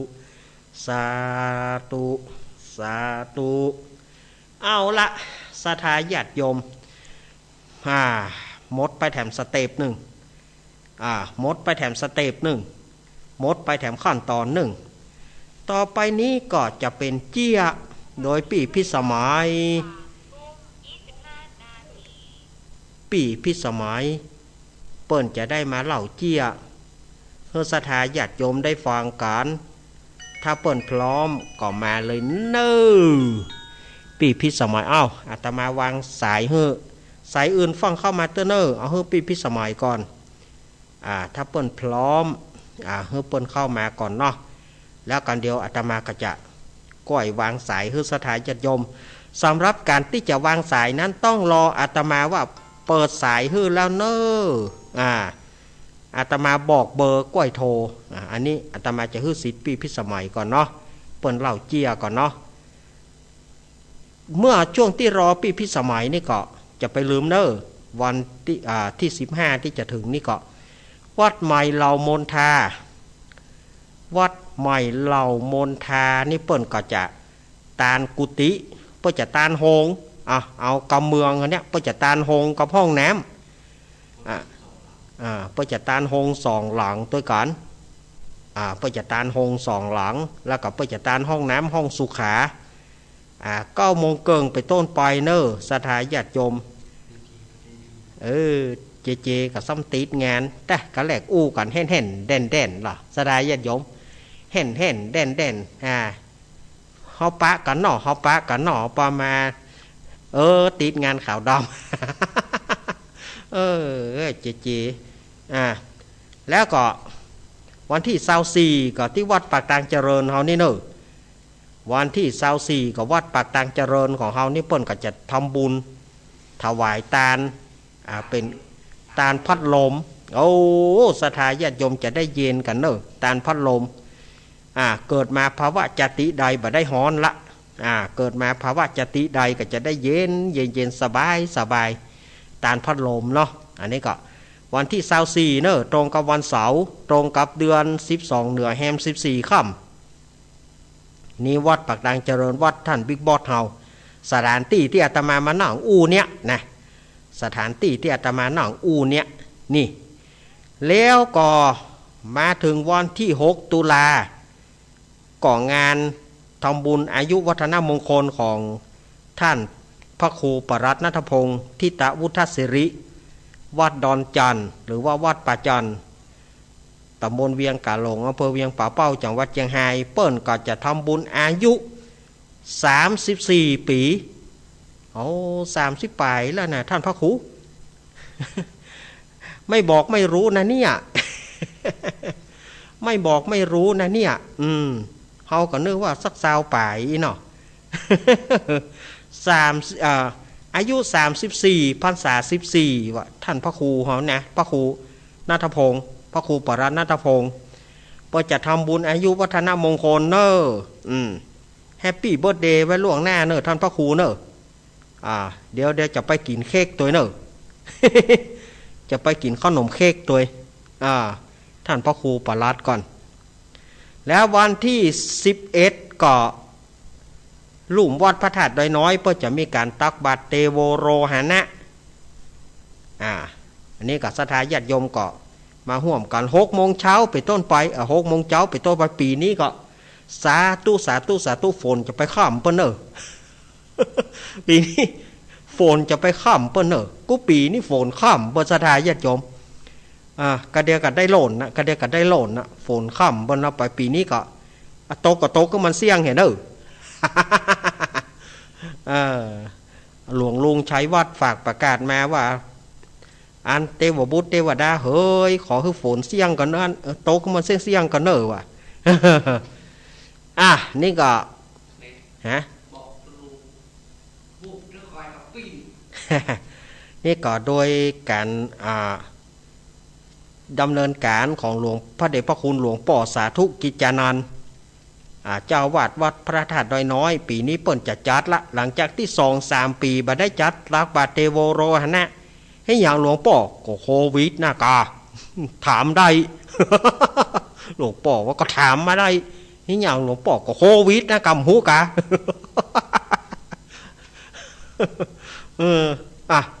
ปีนี้อย่าได้ตึงจะเอาแล้ววิทย์กระจ่างเหลือกระจ่างเตยหลวงป่อว่าปีนี้ตึงจะจัดวิทย์โควิดก็ได้โคเหลือก็ได้มาเตอะจะจัดมันจะไปลืมเนอะห่วมกันเนาะแล้วก็แหวงปิกมาเหล่ามนทาแถมกำเหล่ามนทาก็วันที่12เปิ้นจะวางศีลาฤกษ์ศาลาการประเรียนแล้วเปิ้นจะทอดกฐินครั้งแรกการสร้างวัดเปิ้นได้กฐินเลยโอ้ยถือว่าบุญนักบุญหนาเนอะตุปีวันใหม่เนาะบาให้บดีนี่ปะได้เตือนนะกฐินนี่นะวัดใหม่บาให้บดีเปิ้นปะใจฮือเตือนนะแต่ว่าตุปีวันใหม่นี่ถือว่าเปิ้นเป็นตนบุญอาตมาว่าเป็นตนบุญแล้ววัดเปิ้นก็สร้างขึ้นมามับเปิ้นขึ้นมาอย่างโวยวัดเปิ้นโอ้อาตมากับผมยอมรับเป็นบุญญาบารมีธรรมของเปิ้นเนาะแล้วก็เป็นบุญญาบารมีธรรมของท่านอาจารย์ท่านพระครูอภิวัฒนวิกรมตัวปุญของท่านอาจารย์ท่านพระครูกัลยาณปราโมทตัวสมกับจื่อเปิ้นล่ะสมหวังอย่างตั้งใจเปิ้นสมหวังแต่ท่านอาจารย์สมหวังนี่เปิ้นแปลงวัดเปิ้นก็สมความมุ่งมั่นปรารถนาสมหวังแต่เนาะขออนุโมทนาบุญตัวเนอะปี้พร้อมแล้วมาเนอะปี้พิสมัยวันนี้ถ้าจะพร้อมก้าหาปี้จะพร้อมก็0892140135ดอกจานแล้วเนาะอันแม่นี่มันตึงหูนะเขากดไปเบอร์ไหนมันก็หูหมดปี่พิสมัยจะมาก็ถ้าบ่มาก็สายอื่นเข้ามาเลยสายอื่นเข้ามาเลย0892140135ถ้ามาวางสายเฮือละเนอที่ปี่เปิ้นอาจจะบอกพร้อมเนาะ0892140135 0135เอาสถาญาติโยมโทรเข้ามาเลยเปิดโอกาสทั้งเลี้ยวเอาโวยโอวาแปะมือใครกดเร็ว โอวาแปะมือใครกดเร็วมือใครเร็วกดได้กดเอา อาตมาตึงหมูหน่อยตัวเนอะอันนี้นะจะผ่ายหมูเนอะเจว่าป้าใจก็ว่าไม่ยิงอ่ะไม่ยิงเดี๋ยวลองพอก่อนเนาะเจริญปอนลูกเล่นทุกวัดฟังอยู่นะแม่บัวพัดกุลานมาแล้วขอบคุณนักเด้อที่แม่ไปห่วมบุญตัวนะโอ้ก็ห่วมกาเพื่อเจิญกูเตื้อรูนุโมทนาบุญตัวนะครับประสานในโรงเรียนฟังสัตว์ดีนะชัดเจนดีเนาะแม่บัวพัดเนาะยินดีแม่บัวพัดสาธุนะสาธุแม่บัวพัดกุลันอำเภอฝางแม่บัวพัดมาแล้วแม่บัวพัดวางสายฮึกามอีแม่เหยแม่บัวพัดสาธุอีกะจะเริญปอนจ้าเจ้าลูกเล็กแม่กองแรงกะเจ้าแม่กองแรงเอากำหวันดีเนาะขับมือจบไปเนาะฟังเนาะเขียดเนี่ยนะไข่เขียดเพื่อนแล้วเขาดูเดี๋ยวตั้งบ้านนี่ค่ะจะเมียเนาะน่ากะว่าน่ะเฮ้ยเอาตุ่มใครเหล่าสักหน่อยนะเหล่าก็โคตรเหมือนเดียเนาะอีแม่ไปกำลังใจนะอีแม่ไปกำลังใจเนาะฝนตกอยู่ก่อนแน่ฝนตกอยู่ก่อนตกวันขำไม่ก็ดีโอ้แต่น้องนั่นนะเมื่อนั้นเฮ็ดข้าวตอกจะมาแล้วเนอะเฮ็ดข้าวตอกจะมาแล้วข้าวตอกมุกินเนาะเฮ็ดข้าวตอกจะมาแล้วยินดีแม่กองแรงเนอะเจ้าชาตู้แม่กองแรงเกิดเมื่อค่ำมาละอย่าได้กลับไปปากันนู้นเนอะก็บอกวันที่6กับวันที่12เนอะแม่กองแรงเจริญปอนไว้สาเจ้าลูกเด็กแม่สีทอนเจ้าคนตกขนาดใส่ปากกาหนาวบัดเดี๋ยวนี้ก็ตกอยู่กะเจ้าบัดที่นะแกดอกเจ้าเมื่อวันแต่เจ้าโน้สุดยอดเลยเนอะน้ำเจ็บก็นองท่วมท่วมกันตกนะลวดลอยกระทงเนี่ยเนาะเจ้าลวดลอยกระทงเนี่ยเนาะตั้งพุทธตกลูกเอ็นตั้งเพศบะหมี่แม่บะหมี่ได้วันป่ายแล้วอีเตอร์ได้วันป่ายมาเนี่ยทำกับม้วนนะน่ากะเราไปกับใจขึ้นไปแต่ลูกเอ็นแต่อ่านไปกับใจขึ้นไปติ๊กๆคนฟังกับใจขึ้นแต่อยู่ตั้งนอกให้โดนหยอกหัวละกันนะน่ากะใจขึ้นรับเปลี่ยนแต่น่ะเจ้าสักเจนนี่นะลูกเบนวันนี้นะครับเจ้าไว้สาเจ้าครับแม่บัวพัดแม่สีทอนแม่สีทอนแม่บัวพัดนะแม่สีทอนเปรมจิตไม่อย่าไปอย่างปูนนะเนาะเจริญปอน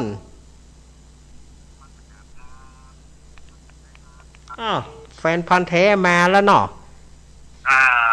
รายงานตัวแฟนพันธุ์แท้เนาะโอ้ท่านเทศนี่ดีมากเลยครับฮะเทศนี่ดีมากเลยครับไม่มีผิดพลาดเนาะยินดีเนอะไอเนอะผมรู้ไหมกำลังใจท่านนะครับสาธุแต่เสถาไปนมัสการพิธีขานาพี่สมัยก่อนนมัสการครับเปิ่นเจตุเจ้าหรอเจริญปอนไว้สาลุงเน้นเจ้าแม่ฉลาดเนาะเจ้าแม่ฉลาดแจ่ซ่อนว่าทำหมดดีเนาะฟังลุงเน้นว่ามันเข้าใจขึ้นใจขึ้นนะ แรงฟังกับแรงโคดแรงว่าไปกับแรงโคดติ๊กคอว่าจะแม่จะใช้หัวด้วยติ๊กจะได้ทันได้ถูกเล่นน่อเจ้าแม่ฉลาดแจ่ซ่อนฝนตกก่อนนะแม่เมืองปานตกก่อนแจ่ซ่อนตกแต่เจ้าน้อยเดียวตกแต่เจ้าน้อยเดียวเอออ้าวยินดีอีแม่เนอเจ้าแม่ฉลาดแจ่ซ่อนสาธุเนออาตมาก็ขอฝากความกึศเติงหาไอ้สมชายพี่อ้อตัวเนอขอให้หายจากโรคภัยไข้เจ็บโวยเนอหมอสมชายเนาะเปิ่นบัดสบายก็ขอให้หายโวยเนอไอ้สมชายพี่อ้อเนอกำลังใจให้เนอเจริญปอนจับไปสาลูกเล่นอันนี้แม่อันนี้แม่ยังก้อนนี่จับได้ก่อนนะแม่สีกุลจ้าแม่สีกุลบ้านหนองลองจ้าบ้านเป้าอำเภอเมียงเอาเหรอบ้านเป้าอำเภอเมียงจ้าแม่สีกุลว่าจะได้หาแม่สีกุลว่าจะได้ทำกับหมดดีต้องใจเย็นมาใจห้อนนะก็มันนะเนี่ยแม่เหยมันจอบโมขึ้นนะมันเตะมามันว่าไปมันจอบโมขึ้นติ๊กอะใจเย็นอย่างน้ำลวกใจนี่ก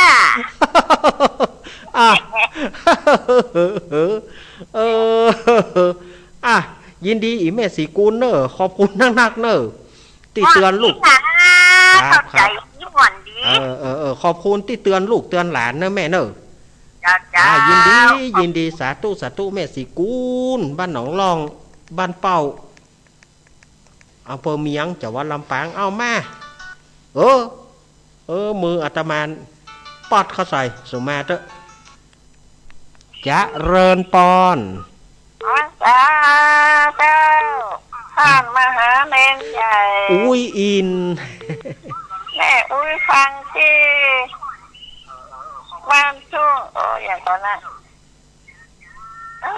อย่างก็ไม่วางอ่ะแม่วางเนาะไม่วางเรดิโอนะเจ้าโอ้แม่บอกเรดิโอแม่วางม่วนเนาะวันนี้เทศม่วนเนาะครับจะขึ้นกับเสียงดังขึ้นดีๆอ่ะแรงว่ากับแรงใจขึ้นไปติ๊กคอใจขึ้นนะใจขึ้นใจโคตรเนาะน่ากะคนฟังกับใจขึ้นเนาะฟังกับใจขึ้นเนาะน่ากะอุ้ยอินครับเป็นกำลังใจนะฝนตกฝนซึงนี่ม่วนเลยเนาะหน้าฝนตกฝนซึงฝนตกเนอะวันค่ำครับยินดีแม่อุ้ยเนอยินดีอุ้ยอินเนอถึงแม่วางก็ขอฝากความกึศเติงหาพี่สาวของอาตมาเนอที่เปิ่นอยู่บ้านใหม่สวรรค์พี่สาวของอาตมาอยู่บ้านใหม่สวรรค์กึศเติงหาอยู่เนอพี่สาวเนอจะเริญปอนเจ้าแก่ไม่แสบเจ้าเน้นแม่สุเกี้ยวพรสีตี้มาแล้วกับปูนเอาเด้อแม่สุเกี้ยวเขามาแล้วเจ้าพ่อแม่สุเกี้ยวฟังตั้งแต่ต้นมาแล้วเจ้าได้ไหว้พระได้สืบจัดแต่ได้น้ำมนต์ได้ฟังธรรมโดยแล้วเด้อยินดีอันแม่อุ้ยเหยเจ้าฟังอยู่เด้อเน้นเน้นรักษาสุขภาพโดยเด้อฝนตกเจือล้ำน่ากันเนาะเจ้า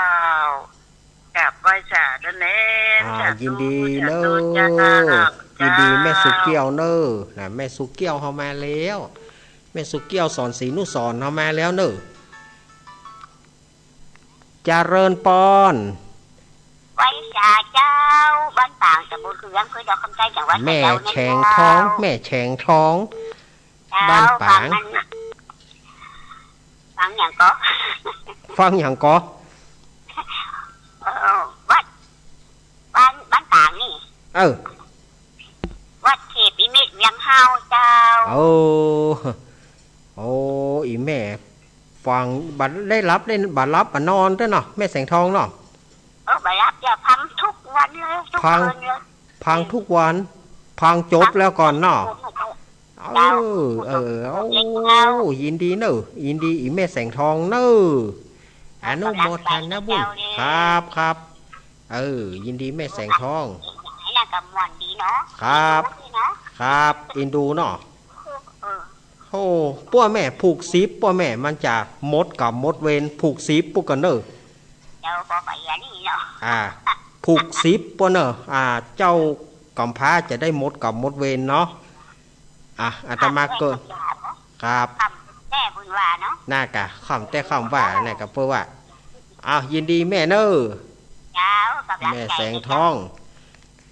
บ้านปางเนอบ้านปางตำบลคือเวียง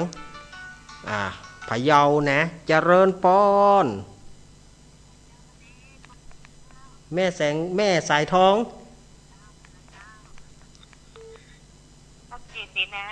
ชัดเจนเนาะฟังแต่ต้นมาแล้วน้ำมนต์ก็ได้แล้วนะได้แล้วเนาะเจ้าฟังแต่เนเนอร์สตุครับแม่สายทองพูดถึงห้วยการก็ขอบส่งความกึศเติงหาหลวงพ่อสุขด้วยเนอะหลวงพ่อสุขที่วัดหนองเจดีเนาะหลวงพ่อตุลุงสุขวัดหนองเจดีเจริญปอนแม่เพน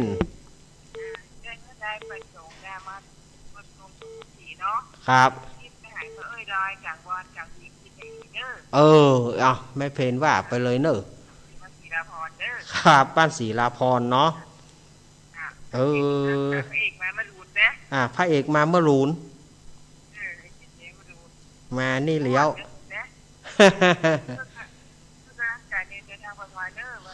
ขอบคุณแม่เพนแม่เพนมาละคนสู้ชีวิตมาละเนอะก็เดี๋ยวให้เจจะเปิดสัจธรรมชีวิตบัตรนะแกเจริญปอนรักษาเจ้าจากทางใดแม่อยู่บ้านกลางอำเภอลีเจ้าบ้านกลางอำเภอลีเนาะแม่ชื่อแม่ยังแม่กีเจ้าแม่กีเนาะ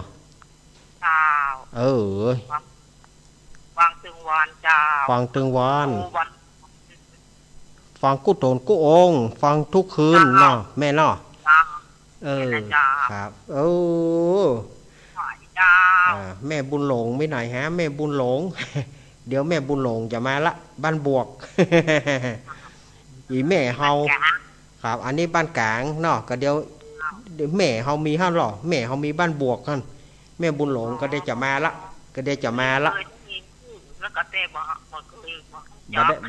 บัดได้ฮู้จักเปิ้นเนาะก็เดี๋ยวเปิ่มาละกะยินดีอีแม่เนอแม่กีแม่บุญหลง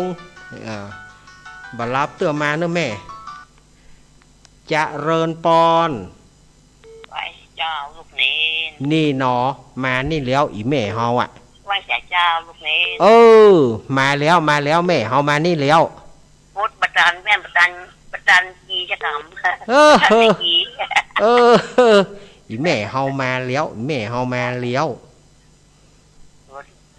บารับเตี้ยฝนตกก็แม่ฝนตกก็ตกแต่ตกว่าฝนกระตกว่ากับห้องเนี่ยเมื่อใดเดียวเนี่ยกะบัดเดียวเนี่ยหั่นบัดนี้ค่ะยังเราฝนตกอยู่หั่นฝนตกแต่ตกว่าไปกำลังใจให้อีแม่เนออยู่ดีมีสุขนะแม่เนออีแม่บุญหลงเพราะว่าฟ้าห้องขลึงเจริญปอนไว้สาลูกเล่นจากตั้งได้แม่คำแม่แกคำแม่สุกเหนือแม่สุกเหนือแม่เกียงคำอำเภอวังเหนือลำปางและเทวทัตมันจะช่วยนี่เทวทัตจะช่วยพระพุทธเจ้าไว้ได้นี่ เอาไว้วันวันการหน้าเนาะกันนั่นแหละครับวันการหน้าฟังไปเรื่อยๆเนอะเจ้าคำแต่คำว่าเนาะหน้ากะฟังไปติ๊กฟังไปติ๊กเนอะแม่เนอะอันยังเจ้าอันยังจะเอาเป็นที่สักดังหน้ากะเที่ยวกับขี้ขังนี่กับขี้ขังเอาไปซับอย่างใดอ่ะมันไปอย่างใดได้ในกันเนาะไข่เอาหัวได้อ่ะอ้าวยินดีอีแม่เกียงคำเนอะจ้าแม่เกียงคำแม่สุกโอ้วันนี้บ่มีอุบาสกสักคน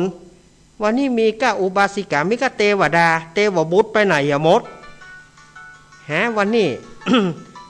มีกะเทวดาเทวบุตรไปไหนมดบ่มีสักตนรับมดแล้วกะเทวบุตรทั้งหลายนี่เจริญปอน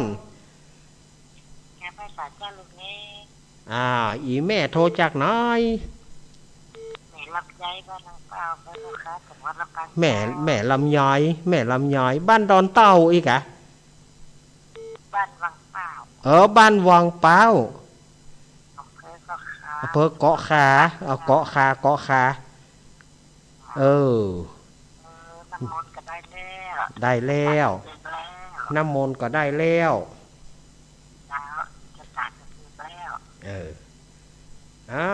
ใจฮ้อนใจตับจริงเขาก็ว่าอันน่ะแม่ว่าอันน่ะแม่เฮ้ยว่าไปอันน่ะให้มันเปิงเห็นหน่อยอินดึกเจ้าของข้าเนาะน่ากะว่าให้มันเปิงไปเห็นหน่อยใจฮ้อนก็บ่ฮ้อนจะได้ก็ว่าให้มันเปิงเห็นหน่อยกันเนาะเอายินดีแม่เนอแม่ลำยอยเดี๋ยวแม่ลำยองจะมาละแม่ลำยองไปไหนแม่ลำยอยมาแล้วเนอะแม่ลำยองไปไหนแม่วันเฉลิมอ่ะแม่วันเฉลิมอ่ะจาเริญปอนปดโตเทวดาหลานมาโตเทวบุตรหลานมาโตนนั่นเทวดาทั้งนั้นเฮ้ยก็จะไปอิงอย่างลำเรือนะกับอันกำห้าแหละมันเคยกินเกย์น้ำตาอีให้เกย์กะเราบอกให้เกย์แล้วไปถ้าเป็นสัตว์ตัวแสดงนี่มันเรื่องประวัติบทแดงกันเลยกันครับ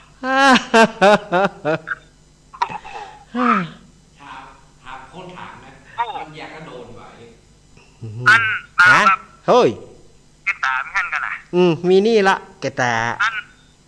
จะไปงานศพกันให้ถามแกตาว่าวันที่6นี่จะมาก่อนนะวันที่6แน่นอนไก่เหรอได้ตึงแม่ไอ้เหรอแน่นอนที่มันนอนใต้ตู้เดชนั่นน่ะเอาเกตามานอนกับตู้เดชนะขอบคุณพี่ไอเนอขอบคุณเนอชัดเจนดีครับครับนี่กะโอ้เตวบุตรมาเมื่อล่าเนอะเตวบุตรเนี่ยเตวบุตรมาเมื่อล่าไม่ตนเดียววันนั้นเทวดาทั้งนั้นเจริญปอน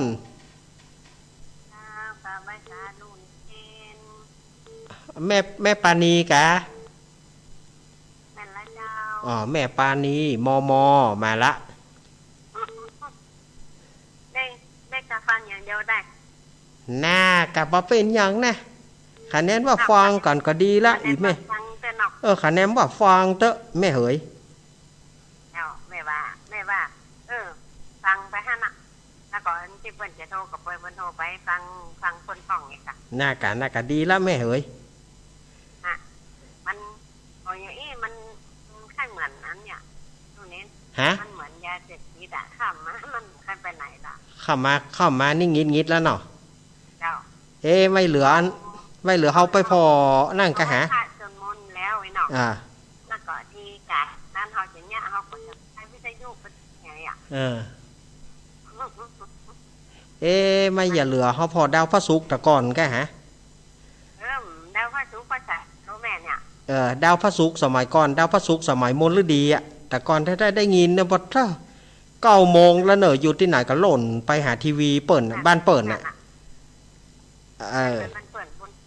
ทีวีบ้านเฮาจะมีเดียวบ้านไผ่บ้านมันแล้วก็บ่ใจพอแล้วก็มาดูนะมาดูสมัยก่อนนี่ไปพอบ้านเปิดเนาะอ๋อไปฟ้าไปโฟนก็บุ่นไปหาบ้านเปิดอยู่ครับยินดีแม่ปานีเนอะแม่ปราณีมอมาแล้วแม่ปานีโอ้แม่ปานีมณีจรโดสถาญาติโยมว่าเจริญปอน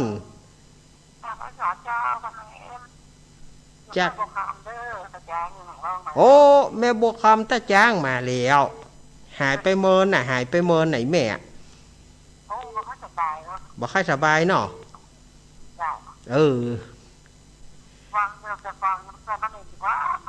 ฟังอยู่เนาะฟังอยู่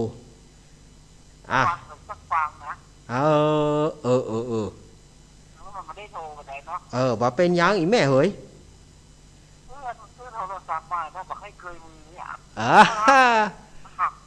แหนหม้อ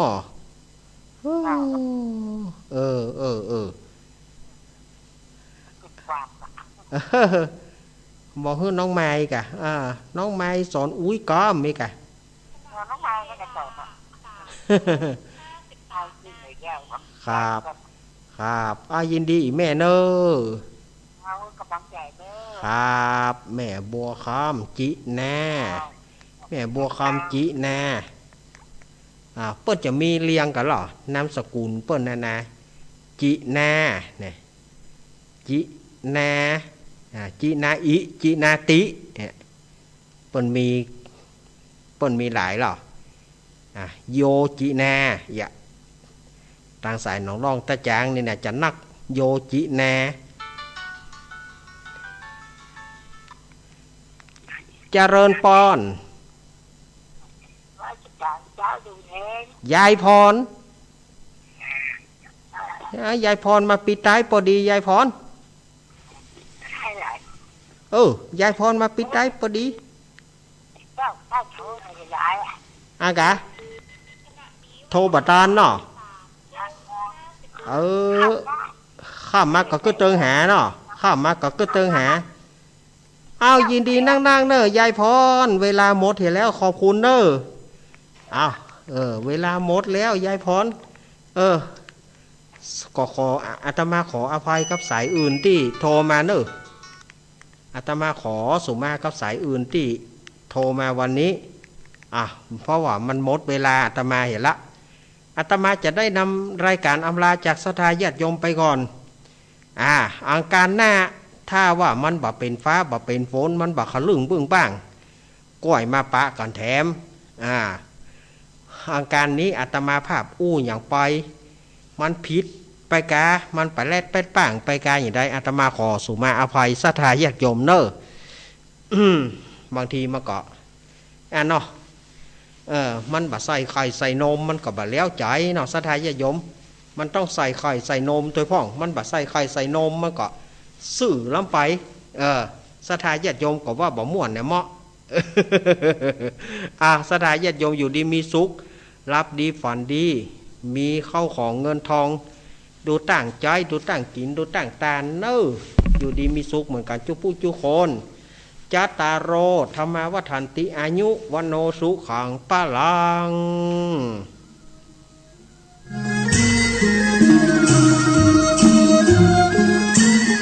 เมาไม่ขับแล้วจะกลับอย่างไรกลับไม่ได้ก็อย่าเมาอยากมีชีวิตยืนยาวต้องเมาไม่ขับ